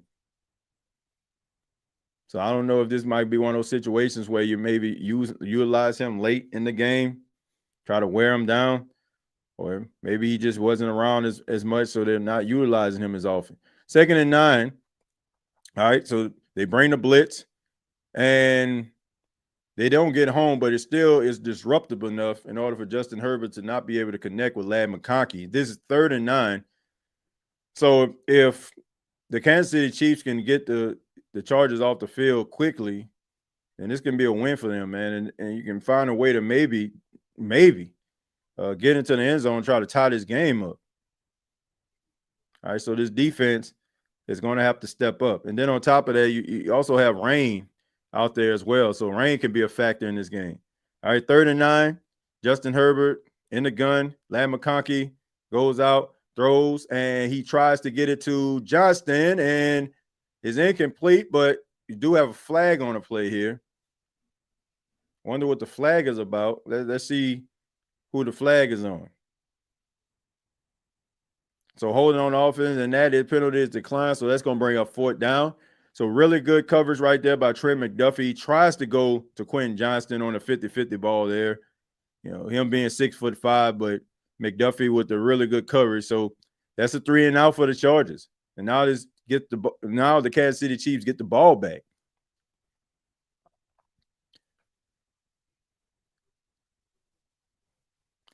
Yeah, I mean, you neutralizing Ladd McConkey is huge. You know, I think that's the only wide receiver I think that the Kansas City Chiefs are really concerned about. You know, you got Keenan Allen, more of a possession guy at this point. All right, so, oh, man, really good special teams coverage right there. Stops him before he even get a chance to go anywhere. So, Patrick Mahomes and the Kansas City Chiefs offense trying to tie this game up.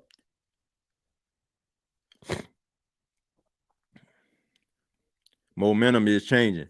Yeah, I agree. I mean, I think the Kansas City Chiefs game plan starting this game was not a good one. It just seemed like they were just trying to push the ball down the field and trying to replicate the greatest show on turf or something. Like, what the heck are you doing? Like, I think when they started to settle down and they just started to kind of matriculate the ball down the field methodically, slowly, and not trying to press the issue. I think that's when they started to find success offensively.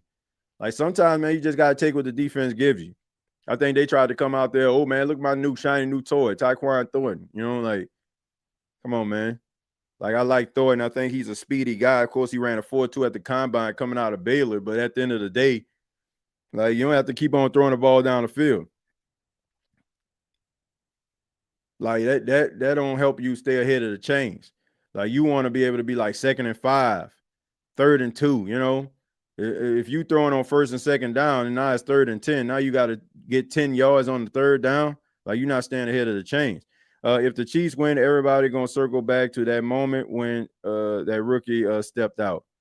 Well, I mean, I think it had a lot to do with, them getting points in the first half, but I don't feel like it should be indicative of, of the entire game. Like it tells a part of the story, but it doesn't to me, I don't feel like you should be blaming Omarion Hampton if the Chiefs end up coming back. I mean, Omarion Hampton don't have anything to do with this 3-and-out that you just had. So to give the Chiefs the ball back. But I agree. You try to make narratives in these games.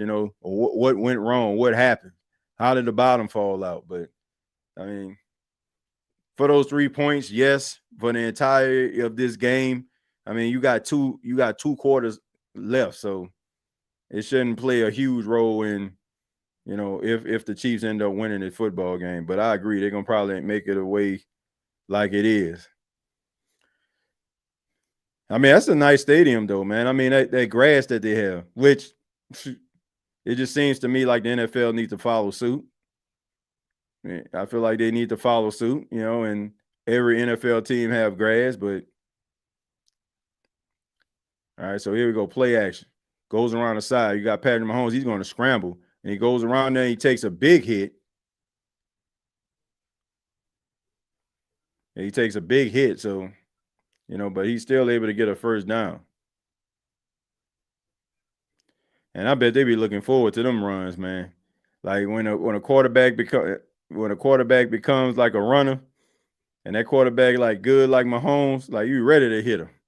Like this is my chance. All right, so 1st and 10. He gets a 10-yard scramble. He's in the gun. You got Pachenko in the backfield with him. He hands the ball off on a delayed handoff, and he goes absolutely nowhere. I mean, he gets absolutely smashed. I mean, Henley has been having a monster game, man. And now you have another penalty. All right, so Juwan Taylor yet again, a usual suspect when it comes to the holding penalties. Yep. I mean, got lost on the move, but Henley has been having a monster game, man. He had that sack on Patrick Mahomes, and then he was extremely disruptive in the backfield. I mean, so here we go. We got 1st and 20. So a lot of self-inflicted wounds here for the Kansas City Chiefs. Penalties is the name of the game.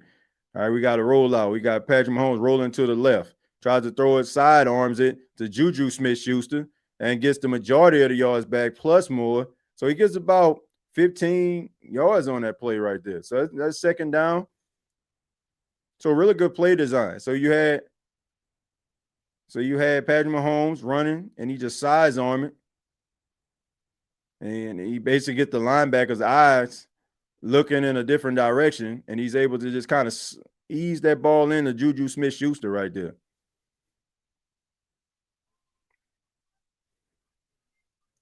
All right, so here we go. We got a 2nd and 6. So got the majority of your penalty yards back. Makes it manageable. Pacheco goes in between the tackles. He gets about 2 or 3 yards on the play. So it's going to set up about a 3rd and 3. So you got like a 3rd down. So it seems to me in some of these 3rd down situations, they're utilizing Kareem Hunt for blitz pickup. Maybe he's a more of a, better blocker and being able to pick up the blitz than Pachenko is. And also, he's not too shabby in the passing game either. So here we go. 3rd and 2, trying to see if they can actually convert this. All right. You got Thornton in motion. All right, here's the snap here on the gun. And that pass is caught. That's to Hollywood Brown, and he gets the 1st down. So on a 1st and 20, seems like their back was against the wall. You got the Kansas City Chiefs converting for a 1st down. So that is huge right there. So the momentum goes right back into their favor. Big pass from Patrick Mahomes to Juju Smith-Schuster, and now on a 3rd and 2, you connect with Hollywood Brown. He's going to have to be huge, man, because I expect for Xavier Worthy to miss a few games if he has a separated shoulder or broken collarbone. All right, so Juju Smith-Schuster working in a slot right there. So the connection between Mahomes and Schuster seems like it's starting to build, and Schuster is basically just playing, the inside. So he's that big body receiver that they need in order for them to gain some yardage. And you look at Justin Herbert, he understands, man, what Patrick Mahomes can bring to the table, and he wants that ball back. All right, so it's 2nd and 4 for Patrick Mahomes and the Kansas City Chiefs. They're beyond the 50-yard line, trying to get some more points on the board. All right, so here we go. We got Taylor again with the false start.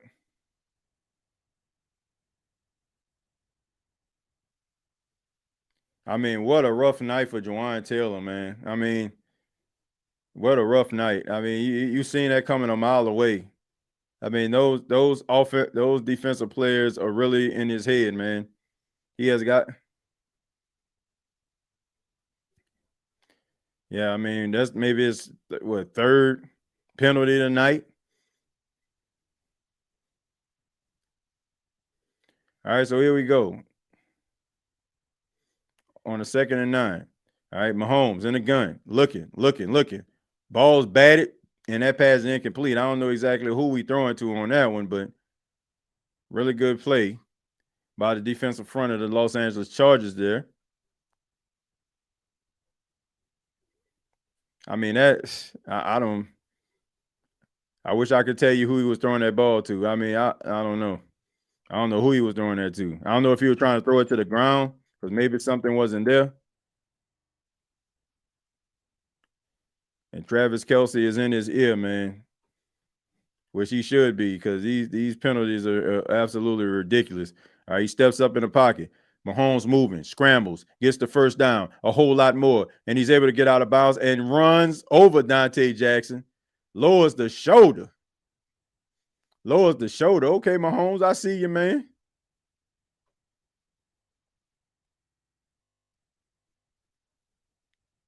And Patrick Mahomes, I mean, showing that he ain't no punk out here in these streets, scrambling. And all of a sudden, this is my chance, and he just absolutely just runs Dante Jackson clean over. Kapayow. Yeah, that's not your shining moment right there, man. You can't get ran over by a quarterback, even though he probably outweighs you about 20 pounds. All right, so here we go. Fast pass right there, wide receiver screen. Tried to get a Hollywood Brown. Couldn't get the block set up, but he did get about a yard on the play. Man. Makes you wonder if he had any preseason reps. Let's see. TJ, was that, are you talking about Xavier Worthy? If we're talking about Xavier Worthy, I think he has. How do you feel about Chase Young being out? I think it's a crushing blow, young Nola, but I think the Saints can be able to weather the storm. I think they can. All right, so we got Pacheco in motion.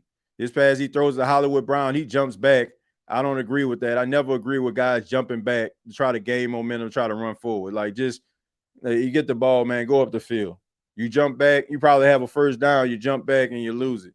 Right back to square one. But anyway, he's able to get a few yards on the play. So we're just about a third, maybe like a 3rd and 2 or 3rd and 1 here. All right, so Patrick Mahomes has been cooking after that 2 for 7 start for 16 yards. Now he's 15 to 20 since then. All right, so here's the handoff right here. You give it off to Kareem Hunt, and he gets enough for a first down. And we have a flag on the play, and that's going to be a personal foul penalty on the big man, number 90. I mean, he did it right in front of the referee's face, so you know they're going to call that every single time. I mean, wasn't Tart's finest moment right there. I don't know what the heck he was thinking.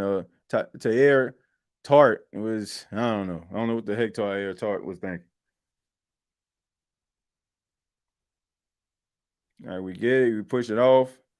And, all right, Travis Kelce pushing, and he just hits him in the face. And that's an ejection right there. That should be automatic ejection. You can't hit a player in the face.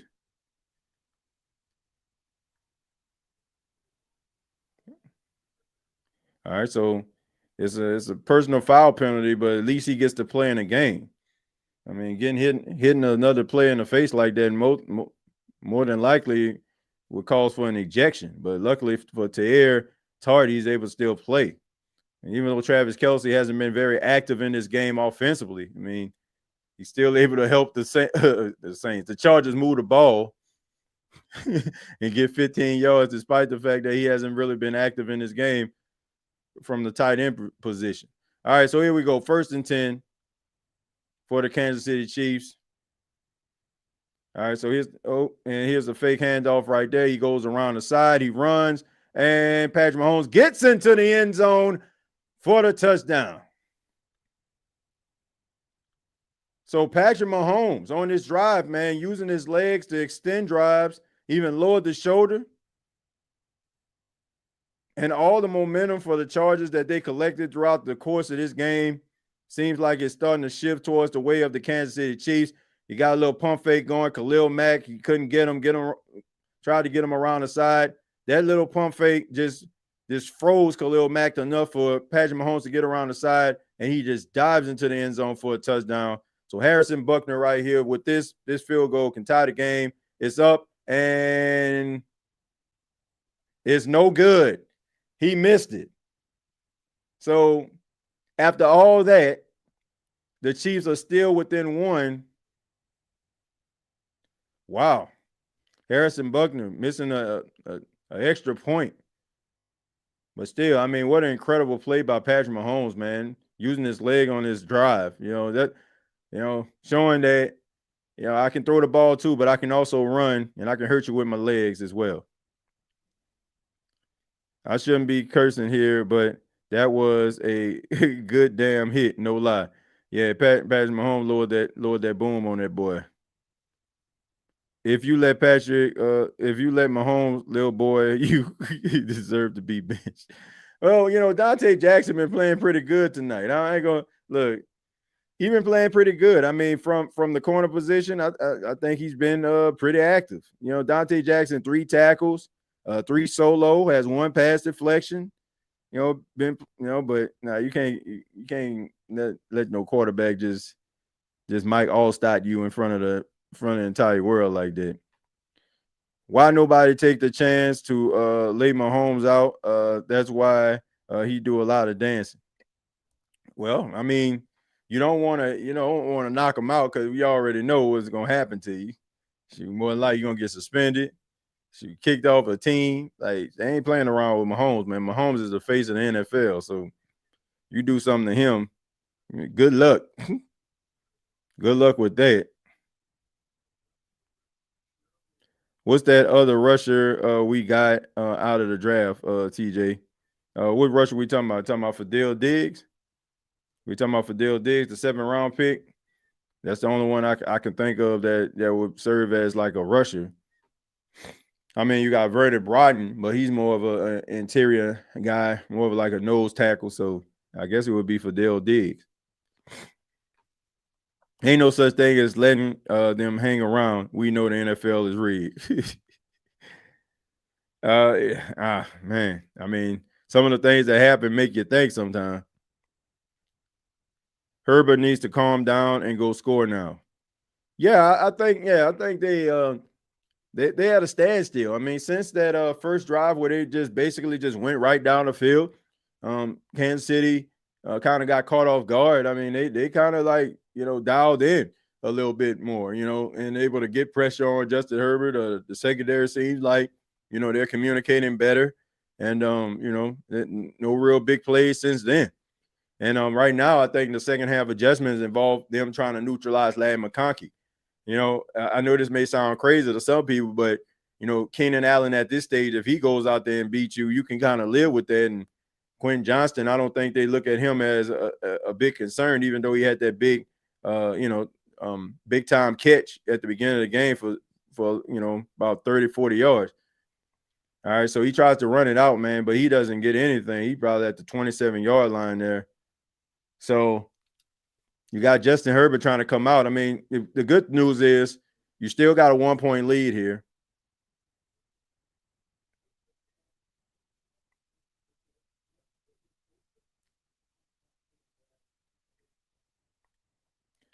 All right, so it was okay. So let me get this straight. So you can actually punch a guy in the face as long as you do it like this instead of like this. You can stay in the game.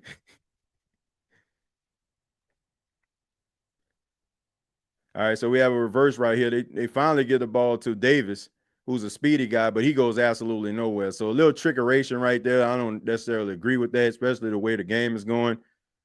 But I digress. So I'm just wondering, man, like, y'all remember when Cam Jordan hit the defender for the Chiefs and he got ejected from the game? Like, did he punch the dude in the face?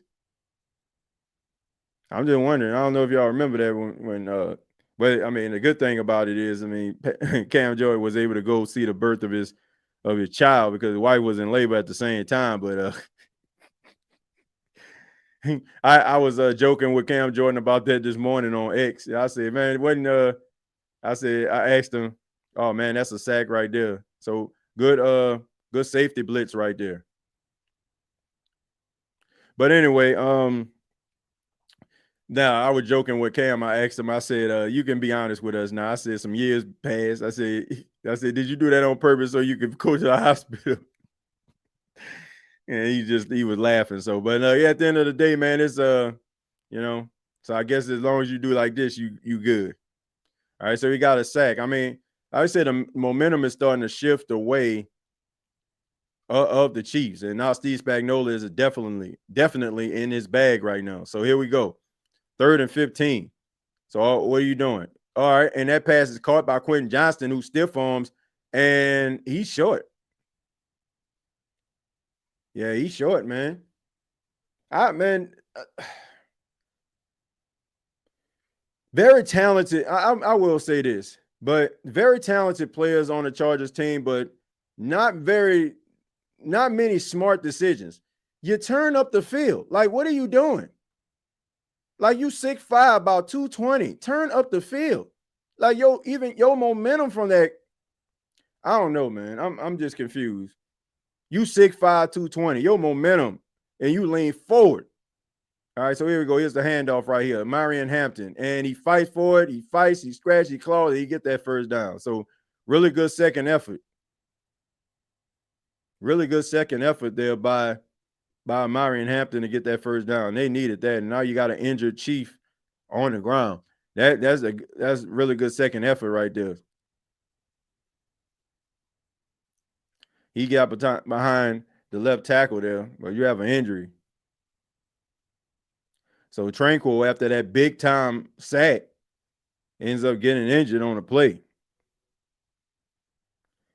He can fall for it. I don't understand it, man. Like these players for the Chargers, like Quinn Johnston, Marion Hampton, very talented players, man. But it's not just about talent, man. Sometimes you gotta just be you gotta be smart with it. You know, like you gotta make smart decisions. Like that play where he ran out of bounds of Marion Hampton, and now like you stiff arm. I'm talking Quentin Johnston. You stiff arm a guy. You all you have to do is just lean forward. You got the first down. Like what the heck are you doing? Instead, you jump back, and now it's a 4th and 1. Now you convert, but I'm just saying that's unnecessary. Gregory, TJ, good game tonight. Yeah, it is a good game tonight. I mean, the game last night, Cowboys and Eagles, that was a good game. That was a good game. I mean, not a good game for CeeDee Lamb. I mean, I don't know what was up with him. We dropped about 4 passes last night. Chargers really starting out this season by charging so far, but plenty of time left. Yeah, I mean, Chargers are going to do Charger things, right? Shoot themselves in the foot, self-inflicted wounds. That's what I say, man. It's not just about being a talented football player. You got to be a smart football player too, man. You got to be smart with it. You got to make smart decisions. I get it. Like when live bullets are being fired at you, like it's kind of hard for you to be able to process that. But at the end of the day, like you got to know when to get down. You got to understand clock management. You got to understand where the chains are. Like you got to understand those things. Got to be situational, sound in the NFL game, or 50-50. Yeah.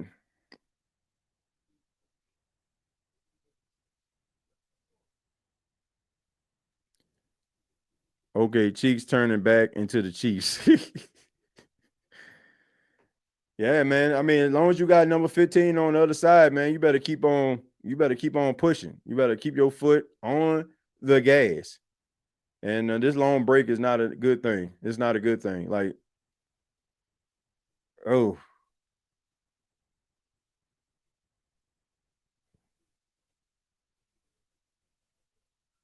man, I always say, man, 200-pound guys, that's 400 pounds of pressure on you. A 300-pound or a 200-pound guy, and we got it. And is that on Mekhi Becton?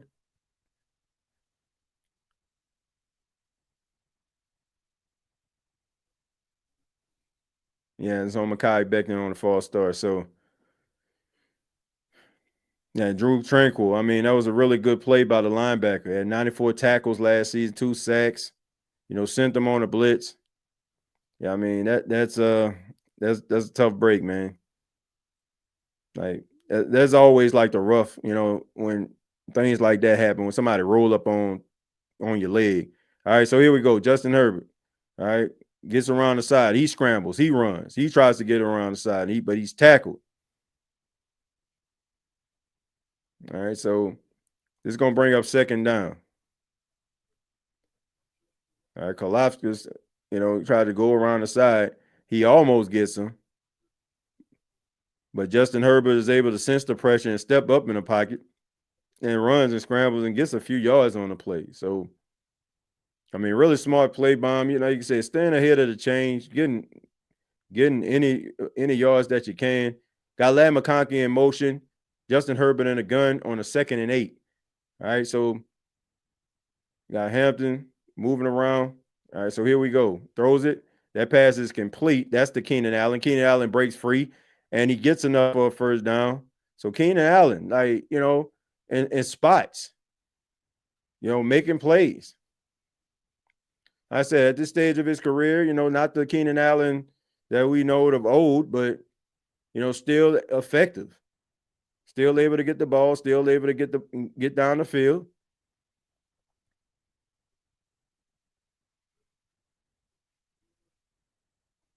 I mean, just quick out route right there. All right, so we got Keenan Allen in motion, Justin Herbert under center on a 1st and 10.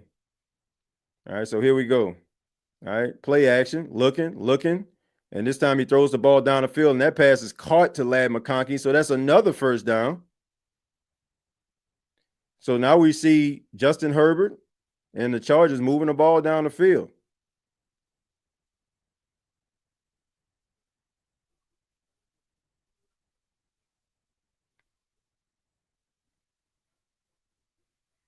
Man, what a good play right there.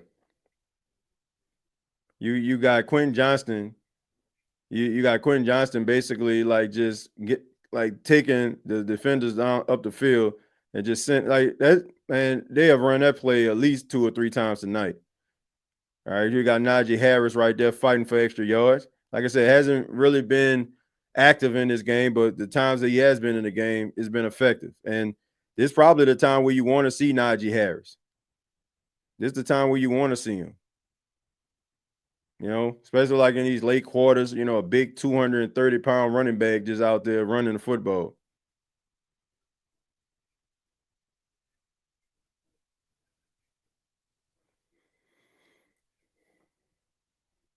All right, so here we go. Conklin in motion here.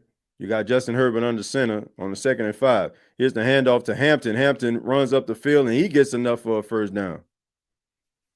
All right, so you get about three conversions on this drive, man. You got one from Hampton. You got one from McConkey. Then you got one from Keenan Allen as well. So right now, like I said, this is a very methodical drive by the Chargers.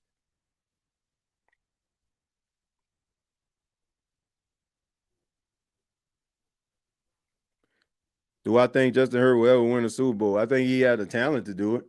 Only time will tell. Herbert under center. He hands the ball off this time to Hampton again. Hampton cuts, and he tries to fight, and he gets about 5 or 6 yards on the play. So right now, Jim Harbaugh is doing Jim Harbaugh things, which is try to wear down the defense, going into the 4th quarter, phone boot type game, neck and neck. These guys don't want to be hitting these running backs late in the game like this, man. Guys are sore, bruised up. A lot of plays have been ran. And also, this is going to be a great opportunity for a possible play action pass because right now the defense is teetering. So see if they'll get like a play action pass going right now. All right, play action, throwing down the field, and that pass is, and that is incomplete. Well, that was a really good time to call that play action pass, man. Really good play. Your running backs were getting 4 or 5 yards a clip. All right, so you're running this crossing route, and goes across the field. I mean, you got to catch that. You got to catch that, Quentin Johnston. Nah, you got you got to catch that, man. All right, so hopefully nothing but cramps right there.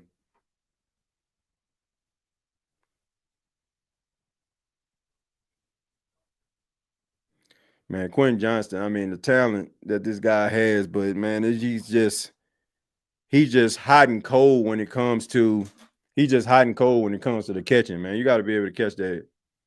I mean, that separate the good from the great. I don't think he's a great receiver or anything like that, but man, you're a receiver in the National Football League, a first round pick. You got to be able to catch that.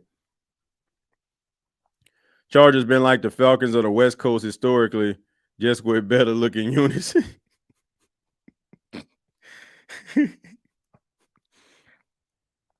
Hey TJ, Chargers too inconsistent for my taste. I like watching them play though. I like watching them play. Yeah, I didn't watch the game yesterday. Heard it was good though. Can't wait for Sunday, TJ. I just want to see the team play hard, play for each other, and get the W. Yeah, I think we all want that, man. New Orleans Saints, baby, still don't like Mickey Loomis, silly old interview. Chargers got this tonight, not by much though.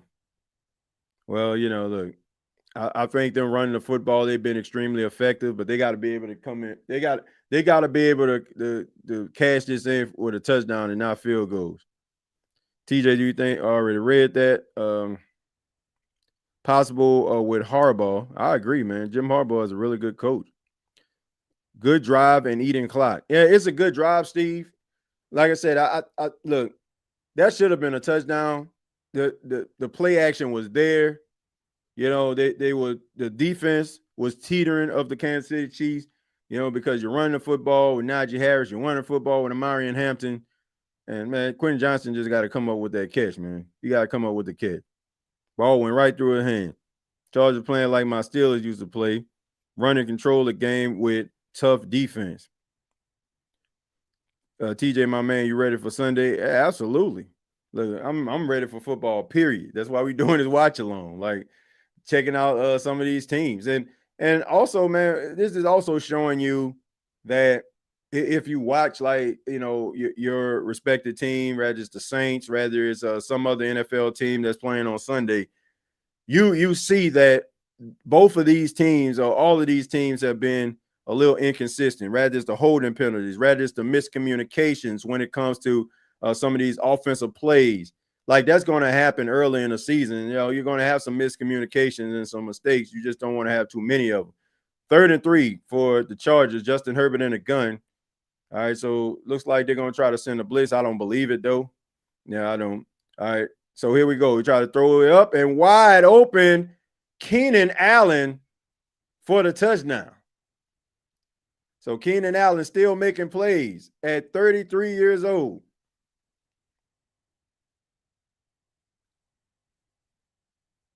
And back where it all started for his career. After 1 year with the Chicago Bears.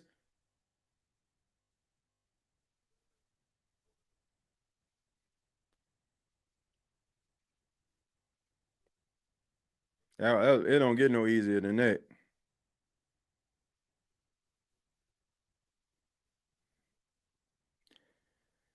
So here you go, man. You got the Chargers. That was a huge conversion right there for them to go down the field and get those 20 points.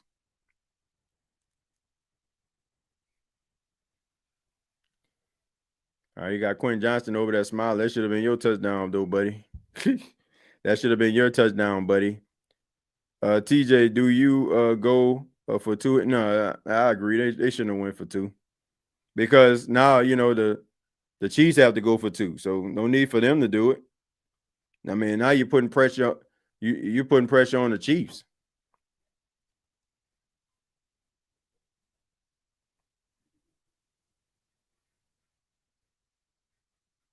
Who do you think you are, Mr. Big Stuff?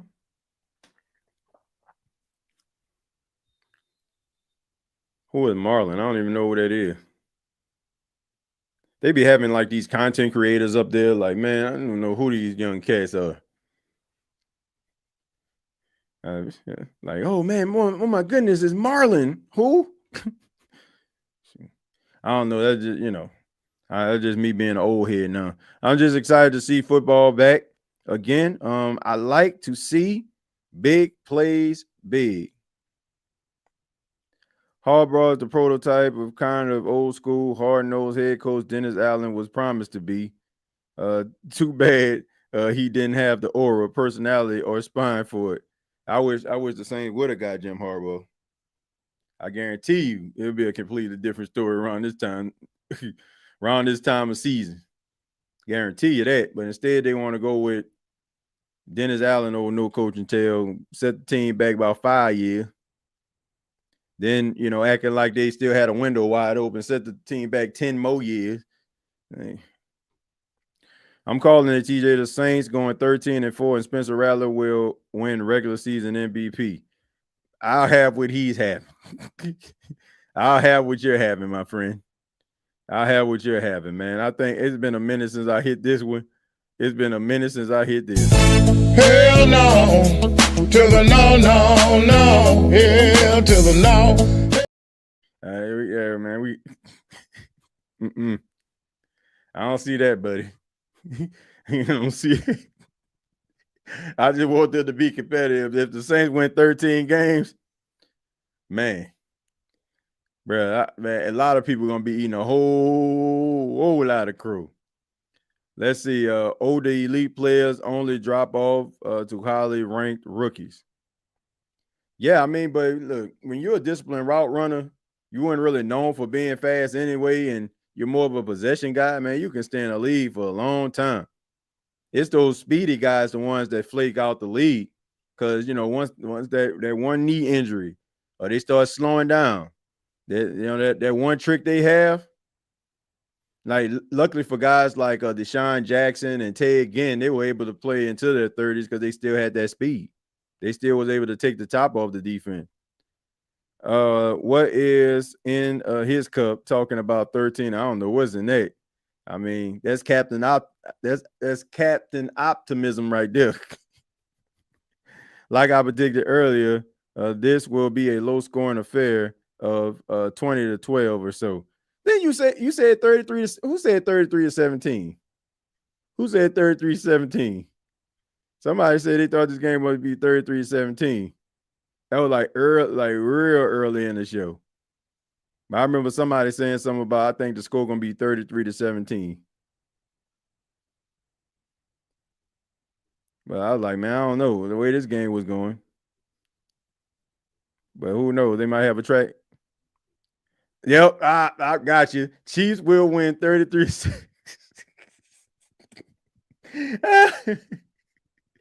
I had to get you, man. 33-17. I was like, I know I heard. Let's see. I felt so bad when Ted Ginn started losing his skills. Well, Ted Ginn, he always still had that speed, though, Josh. He still had that speed. He still had that speed, man. So it never really left him. So he still had a place. I mean, he was playing for the Saints. He was still able to take the top off the defense. Can the Saints stop Kyler Murray from running around? That's the $1 million question there, Mo. That's the $1 million question. All right, so we're back with the game. Now we got to see if Patrick Mahomes and the Kansas City Chiefs can go down there and try to get themselves another touchdown. Because right now, time is running out. It started the fourth quarter, got 15 minutes to get it done. Play action. Mahomes, pass tip and almost intercepted. So ball tipped at the line of scrimmage. Patrick Mahomes tried to get the ball down the field. It was tipped. So it looked like Tart was able to get that big paw up in the air. Yep. There you go. Making up for an egregious personal foul penalty, hitting Travis Kelce in the face. Man. And I want to make this very clear. That hurts like hell. Like, if you ever like rushing them pass or something and you put that hand up, that it hurts like hell. Because that ball coming out like 60, 70 miles per hour out his hand with a lot of velocity. Oh, and flips it over the head to Juju Smith-Schuster. Man, Now the question was, was he past the line of scrimmage? That's the $1 million question. Was he behind? I mean, if any part of his body is behind it, no. Yep. So he had his. I want to say his right foot was behind the right line of scrimmage. So, man, that's unbelievable right there. Just flips it over the top. Right, and this is a handoff to Kareem Hunt. Kareem fighting, gets nothing on the play. So, some tough yards right there. Gets about 1 or 2 yards on the play, but Patrick Mahomes doing Patrick Mahomes things. I mean, just flips the ball like over 3 defenders into the hands of Juju Smith-Schuster.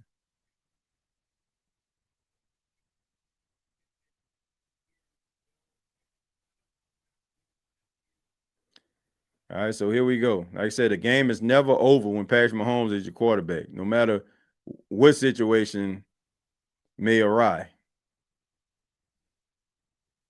All right, so here we go. In the gun.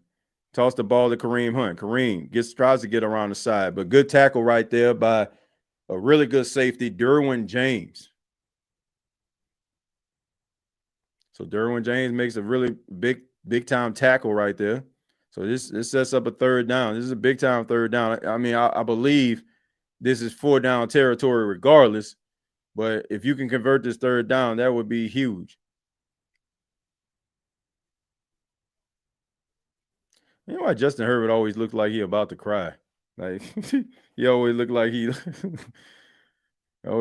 extremely emotional. Anyway, Patrick Mahomes in a gun on a 3rd and 4, scrambles, gets around and just slides for the first down.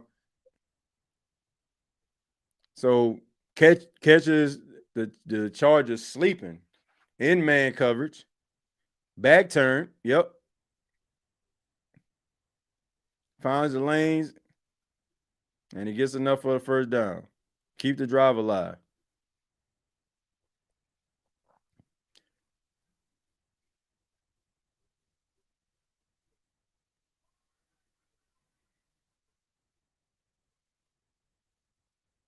All right, so here we go.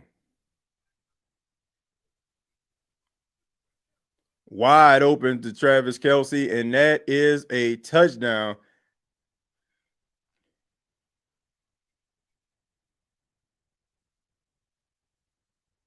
Man, that was a really good play. That was a really good play design right there. You had motion that had the defense eyes looking at number 24. And everybody paying attention to in the backfield action. Yep. And he just squeaks right by him. Man, what a good play. That is a great play design.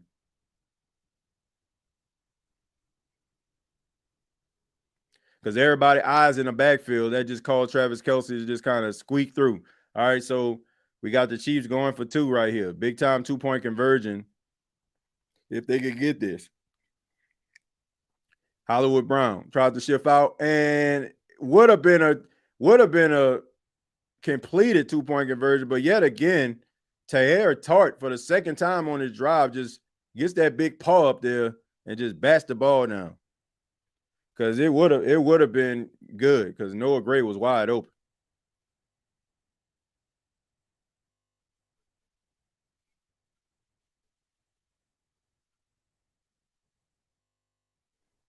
Really good play right there.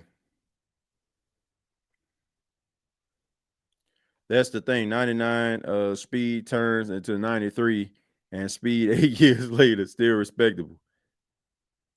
Jamal says, Jermaine, my dog, says if we can stay healthy, I can see 9 or 10 wins. Damn, fake block sold it. Yeah, man, that was a really good play design. Really good play design right there.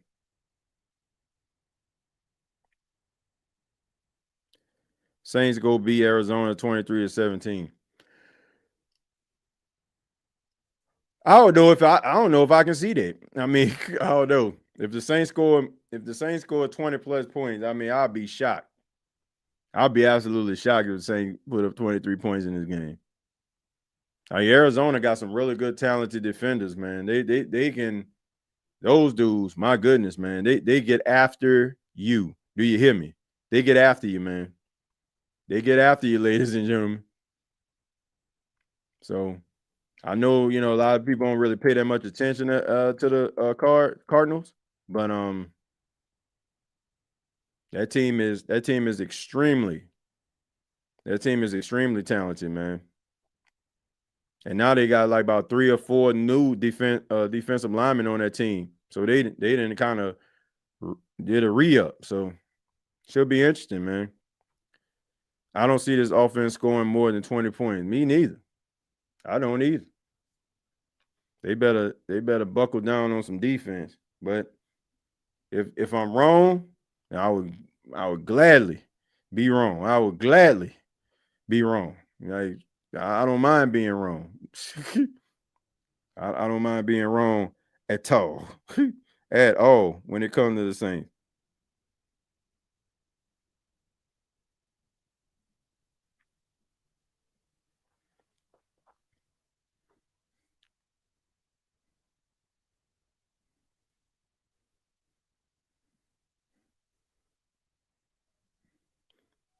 Brazil look like it should be a nice place to visit.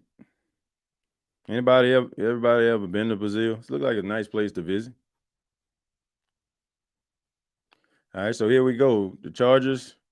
Now I got to do something.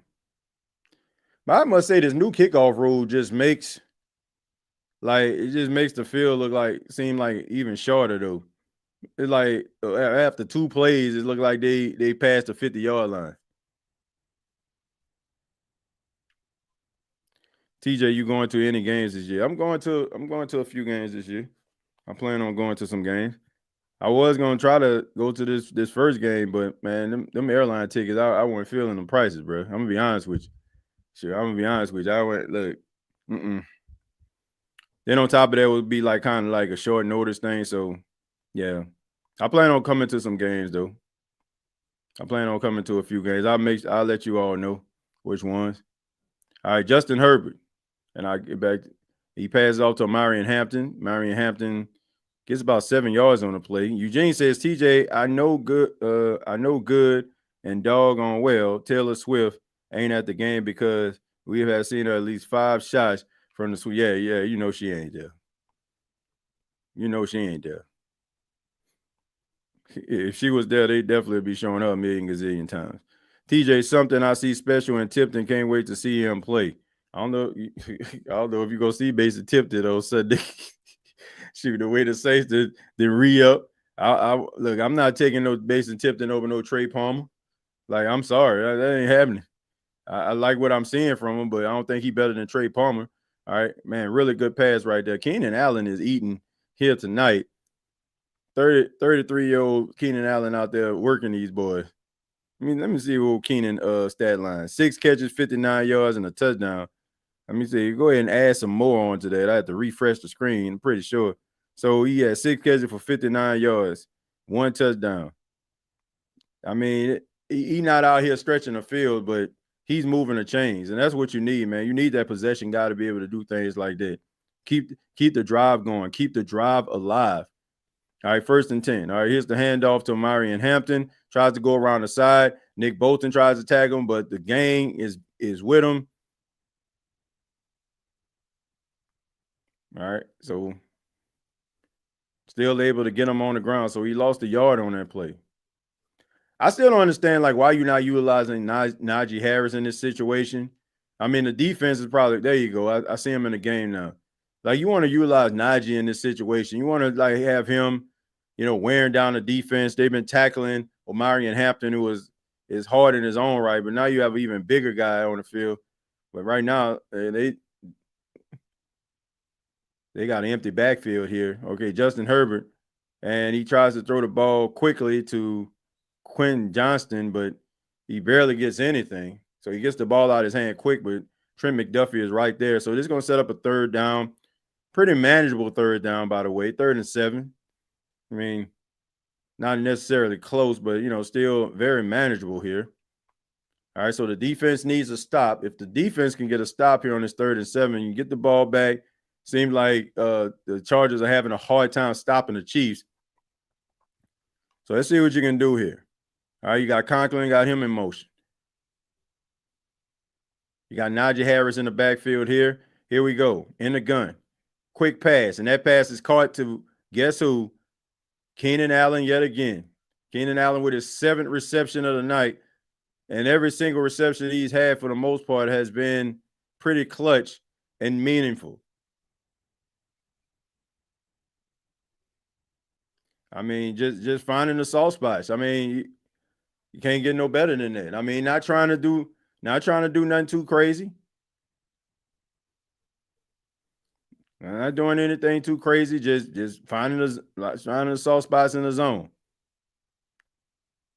All right, here we go. Marion Hampton. Right at the top of the screen. He catches it. Runs down the field, stiff arms, and he gets out of bounds. He gets about 5 yards on the play. So this drive by the Chargers is looking pretty masterful, especially like when you consider, now that Keenan Allen is starting to catch fire. So now you're gonna have to put some attention on Keenan Allen, which is going to open up opportunity for guys like Ladd McConkey, to be able to make maybe a big play. Because now, because Keenan Allen seems like he's winning this matchup. All right, so here we go.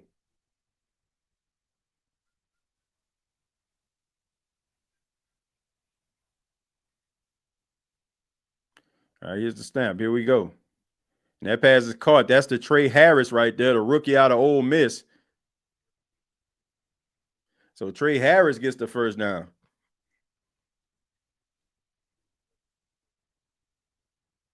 So not nothing too major, man. They just slowly, methodically getting the ball down the field.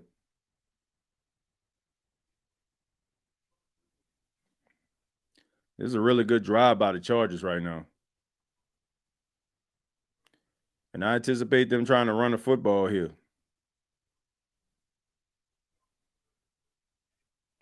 And they're throwing it again. This pass is caught. That's to Ladd McConkey. Now Ladd McConkey almost gets the first down, gets about 9 yards on the play. Yeah, he dialed in right now.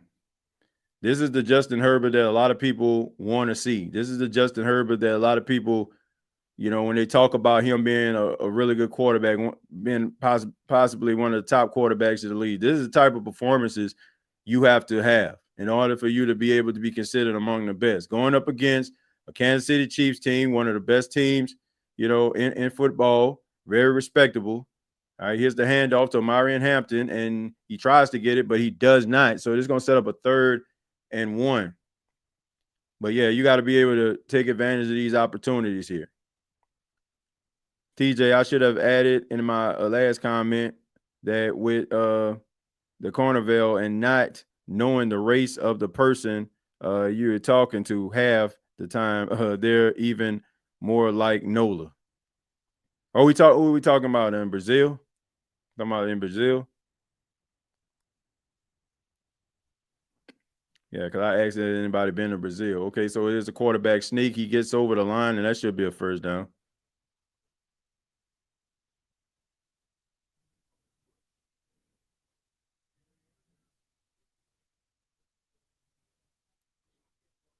All right, so instead of Justin Herbert being a part of that tush push, they put the tight end in there, get behind the center and guard, and just leans forward.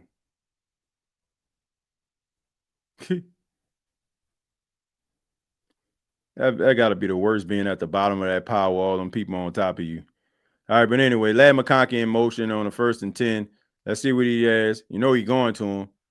And that's to Quentin Johnston again. And yet again, Quentin Johnston with another touchdown. Justin Herbert is on fire tonight, ladies and gentlemen. And you got to be happy for a kid like Quentin Johnston, who, people have been talking about him dropping passes. Should have been his 3rd touchdown of the night if you want to be real with it.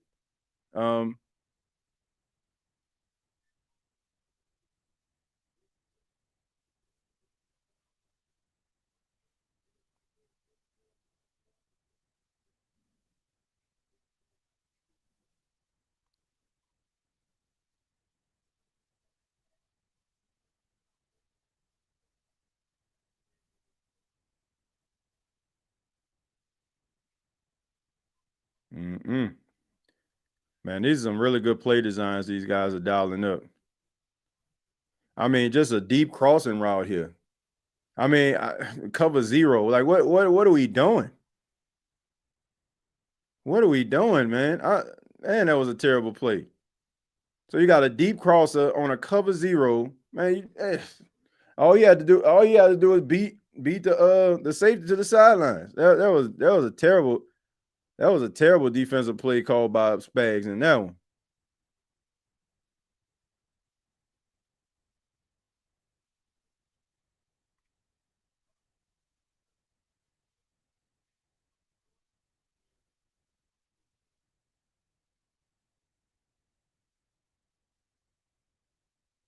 Yeah, you can tell this game means a lot to the Chargers, especially a guy like Justin Herbert. What a performance, man. TJ, I was looking at the depth chart on receivers. I don't see Palmer on there. He should be on there unless I know he has to be on the active roster. They had to put him on a 53-man roster in order for him to sign with the team. So I don't see why he wouldn't be on there.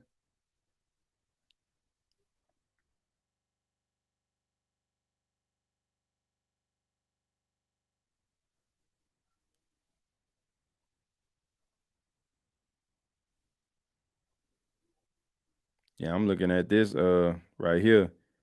Man, this ain't an accurate depth chart because they got what? Chris Olave, Devon Vele, Bub Means. Nah, yeah, he on here. You got Rashid Shaheed and Trey Palmer. Yeah, he's on this list. You go to the ESPN's 2025 Saints depth chart, you'll see it. That's right, TJ. I had said earlier that Brazil is gorgeous, but you just gotta watch the humidity, your pockets, and the water.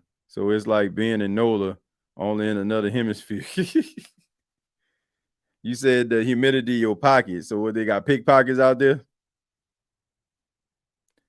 TJ, we have no clue what the offense is. A lot of talent. So why all the pessimism? If we have a team that has playmakers at skill positions, you can put up points. So 20 points is a stretch. Wow. Yeah, I mean, I don't know, man. I guess, look, I got a wait and see approach. I just, I don't know. I just, I got my questions about it. I'm not saying that it ain't possible, but like I said, I got a wait and see approach. Based on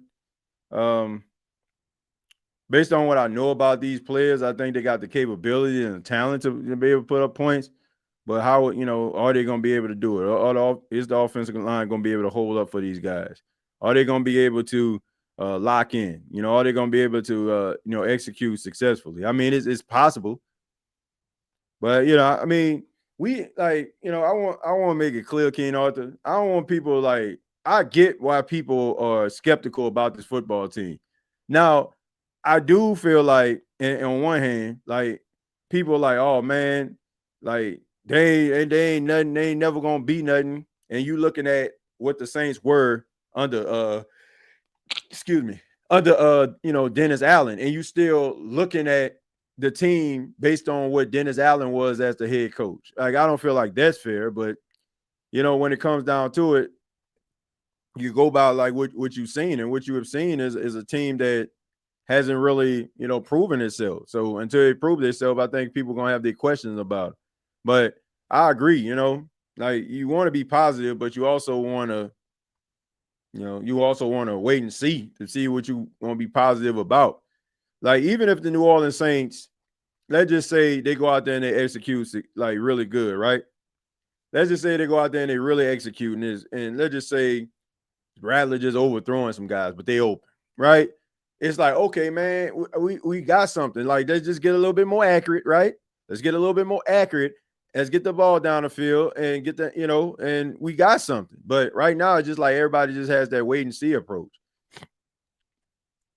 I have the same approach, TJ, but I don't think 3 touchdowns is crazy amount of points to expect of a professional team. Yeah, but I think a lot of people are looking at red zone issues, right? Like, okay, how many times you'll normally get down to the red zone? 3 or 4 times, right? So if you get down there, you might score, a couple touchdowns, or maybe 1 or 2 touchdowns. That's 14. Well, I guess you kick 2 field goals, that would be 20. I guess you're right, but I guess people are just looking at like, I guess they're just looking at the state of the team. I guess when you're in the grand scheme of things, you kind of right. You know, if you get down to the red zone 4 times, if you can get two touchdowns and 2 field goals, that's 20 points. So Rattler scored 20 points once in 7 starts. That's the proof. Nah, look, but see that's what I'm saying. Like we still holding him accountable for what the last offense was. Like you don't know what he gonna be under Kellen Moore's offense. Like you can't say, oh, that's who he is because he did this X, Y, and Z. Like I'm not putting limits on his capabilities because we know that when guys can join to other coordinators, sometimes it can help them become a better version of themselves. So I'm not gonna I'm not gonna completely just look at it that way. Like I think a lot of people are looking at, oh man, he went 0-6 as a starter, but look, the Saints were in shambles. Like how you was gonna win with that? I mean, it was beyond me. A bunch of backup receivers, guys that you just got off the scrap heap, backup running backs, backup offensive line. You're like your main offensive lineman who was calling out protection is not there for you. And you have to basically see the field and try to figure out ways to try to get things done on your own. Like that's tough, man. So we can't just say, oh man, he did this. But man, we know the Saints were a terrible football team. Those guys did not want to play for Dennis Allen. They were jumping for joy when Homie got fired, smiling, they didn't want to play for that dude. So I'm willing to give Spencer Rattler an opportunity. So I guess it's not out of realm of possibility to score 20 points. All right. And there goes the sack. So he got 4 minutes left. That's definitely not what you want. But this has been a great performance by the Los Angeles Chargers tonight.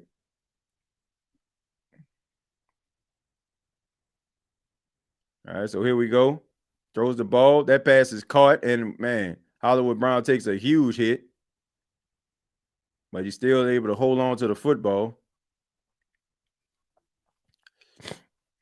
All right, so they got to get moving, man. If you want to, you got all 3 timeouts. Let's see. Patrick Mahomes dumps it down to Isaiah Pacheco, and he gets out of bounds. All right, so real smart play right there by a veteran. And that's when you want to run out of bounds.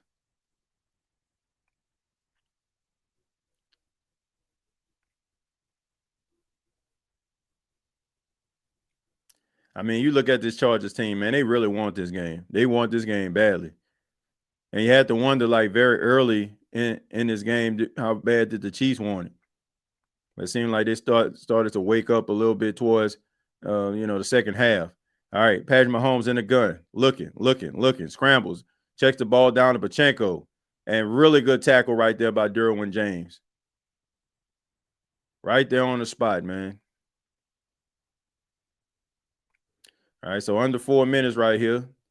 On the third down, you gotta hustle up here. I mean, you don't have to hurry. You can still call it, you still got plenty of time. You got 3 timeouts. But right now, the clock is in favor of the Chargers. So got a 3rd and 7 here. If nobody's open, you can look for Patrick Mahomes, maybe try to scramble here. All right, so here we go. We got the pressure in the pocket. Pocket collapsing. Tries to throw the ball, and it's incomplete. Tried to get it to Kareem Hunt. Derwin James yet again just flying in there. So right now, this is probably the last chance. Last chance for the Kansas City Chiefs here. It definitely is 4-down territory. So right there, you keep Patrick Mahomes in the pocket. Tries to dump it off to Kareem Hunt. Derwin James just right there.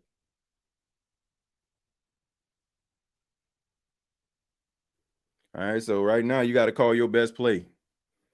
You got not the play you like, but your best play. Let's see, in the gun on the 4th and 7. All right, here we go. They bring in pressure. Khalil Mack gets around the side, rushes, throws the ball down the field, and it is caught by Hollywood Brown. Oh my goodness, what a clutch play. You got Khalil Mack trying to gun you down, gets free, you're rolling, and he just slings that rock down the field. I mean, look, Man, what a play. What a play. Sheesh. Here we go. All right. And batted down again. And Tart has been a problem. 3 pass deflections for the big man in this game.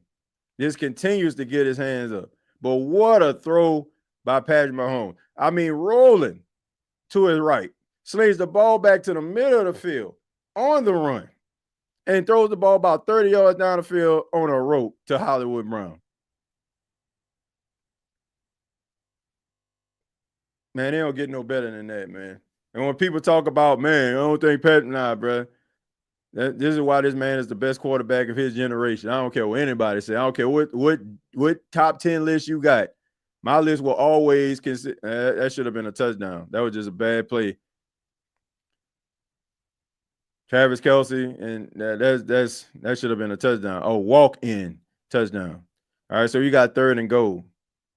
So you have to wonder, Mike, if you can't get it on 3rd down, are you going to kick a field goal, try to play defense, and try to get one more possession to try to win this football game late? So it looked like Patrick Mahomes wanted Travis Kelce to keep running. Travis Kelce stops. So it's 3rd and goal. So I'm like I said, you're wondering, and here we go, and that's incomplete. So to me, your best bet is to kick a field goal here. Kick a field goal, and then play defense, and you can possibly be able to get the ball back and maybe win this game by 1 point. But what a clutch throw right there. That was an incredible throw by Patrick Mahomes. TJ, how much time did that last Charger drive take up? Let me take a look. Let me go take a look at the drive summary here.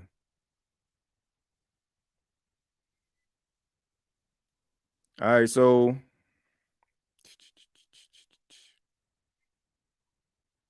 that last drive, it was 11 plays, 74 yards, took up 7 minutes and 2 seconds off the clock. So it was an 11-play drive that, ended in a Quentin Johnston touchdown there. TJ, what 3 rookies are you excited to see from the Saints this year? I'm excited to see what Danny Stutzman can do, Quincy Riley, and Sinker. Jonas Sinker. I want to see what Jonas can do. I'm excited about seeing what these young players can do, man. Because they're going to need them. They're going to need them. Because the way things been going for like players like Pete Warner and all, and guys like that, Danny, it's just a matter of time Danny Stutzman going to end up playing. Chargers going to close this out with their powerful run game. Yeah, I mean, look, I think they've been running the ball well. This is a time where I feel like you need to utilize Najee Harris. He hasn't been in the game, so he still has fresh legs. Like you done wore him down with a Marion Hampton, so why not use Najee Harris late? I mean, these guys don't want to tackle this guy like late in the game, and he come in with fresh legs.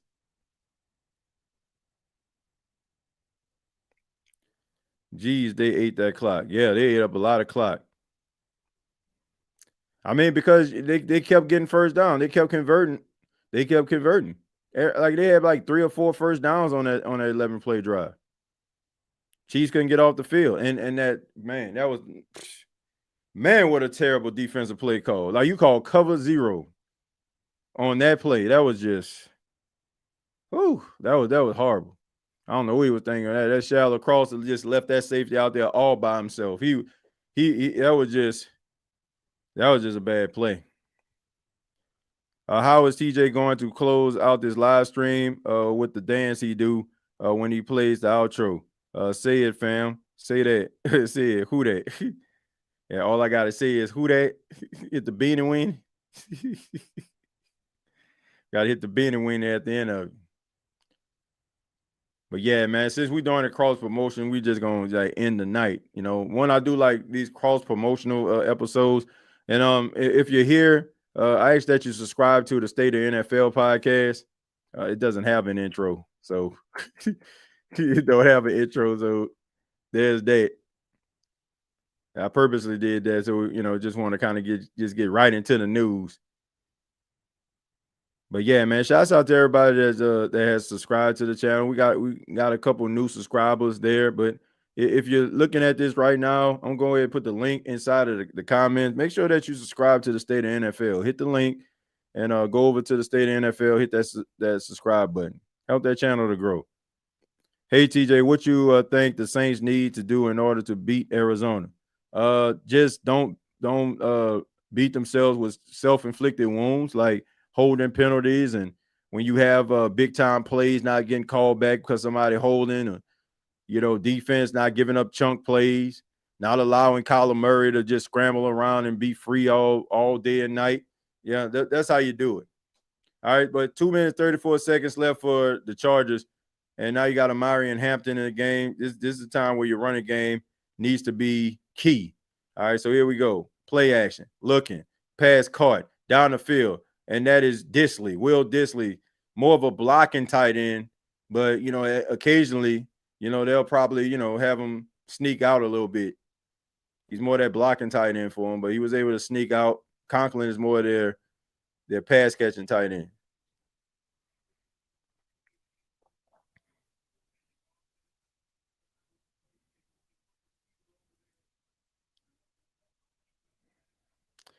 Man, that's just, I don't know.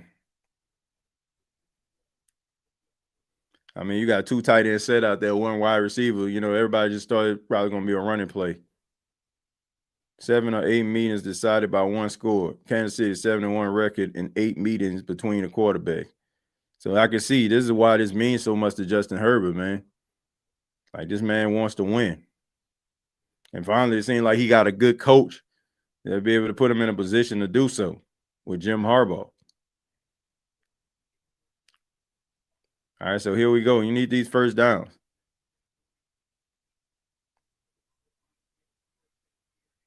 All right, so here's a run with Amari and Hampton. And so with that, here's second down. So Kansas City uses another timeout. So they have one more timeout plus the 2-minute warning. But you have to believe that if they convert one more first down, man, this game is pretty much over.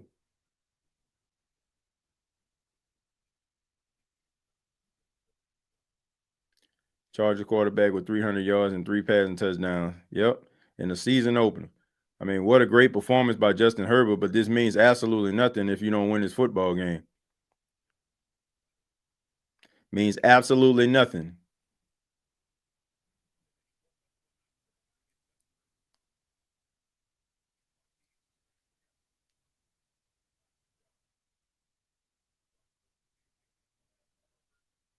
All right, so here we go. We got Najee Harris in motion, which I feel like he should have been out there in the first place, but I digress. Nick Bolton tried to get around there. He sneaks around and he gets sacked. So Drew Tranquill left like he was dealing with a leg, the leg injury. Then all of a sudden, all right, so it's their final timeout. You're able to get around there. Good play by the linebacker Tranquill right there. So it's going to be to get down to the 2-minute warning.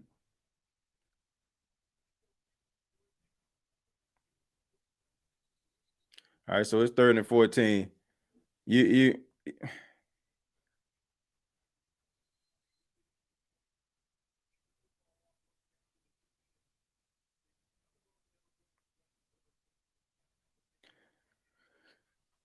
man, I know I understand what Kurt Warner's saying, but they're gonna throw this football. I'll be shocked if they run this football. I'll be shocked. You try to win a football game. You don't give that. There you go. Scramble around. Oh, he up. And that's a wrap. Ladies and gentlemen, that is a wrap.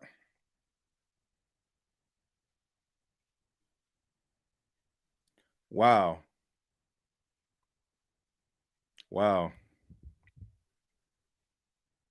Unbelievable. I'm at a loss. How in God's name How in God's name on a 3rd and 14? What is it, 3rd and 14? How on a 3rd and 14 do you allow that to happen? Why in God, like why in the man? Wow, unbelievable. Hey TJ, follow your commentary. Now in after show boy tonight. Who that? Thank you, Scott. I appreciate that, man. Appreciate that. TJ, that slide is going to be a meme. Yeah.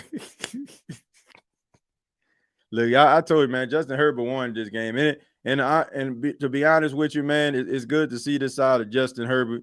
A lot of people don't feel like, he had much of a personality. You wonder, like, man, does winning mean that much to him? Like, these type of games, you can tell. Can't wait to hear your Saints versus Cards preview. Yeah, I'm planning on doing that. Y'all know how I do it. I do it before the game. Thanks, TJ, for hosting this. Just woke up a bit ago.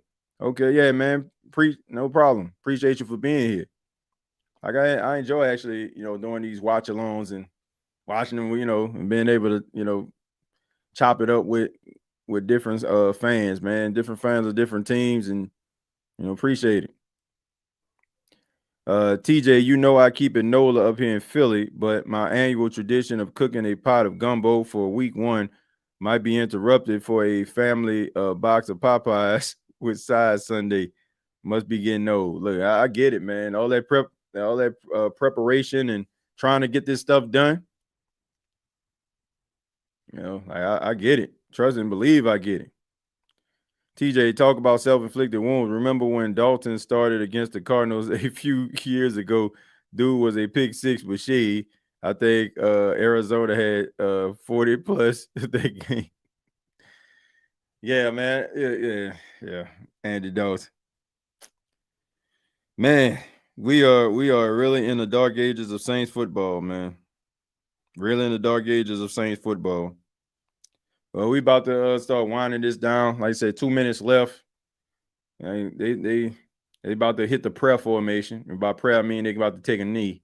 So this game is pretty much over. But I'm just wondering to myself, how in God's name, on a 3rd and 14, do you allow Justin Herbert to just scramble outside the pocket like this? Don't put no pressure on him. Don't have no spy. I just don't get it. I just don't get it. Like, and you're playing the sticks. Like, why are you not playing the sticks? They're not playing the sticks at all. There is nobody is playing the sticks. It's 3rd and 14.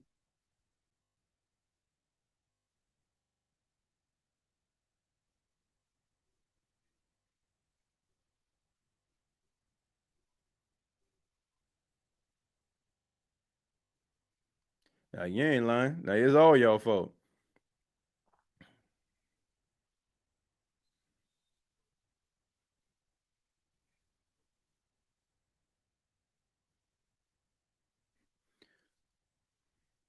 Let's just keep it 100. Chris Jones has been a non-factor in this game tonight. I mean, he's been like, been plugging up the hole up front, but he ain't really been as active as he normally is. And Drew Trank, I don't know what I don't know if that like I don't know what's going on with that. I just don't get it. I mean, the whole right side of the field was completely empty. I mean, there was only 2 individuals that were there. There was space and opportunity. How in the world did he do that? I just terrible. There had to be some type of miscommunication or something.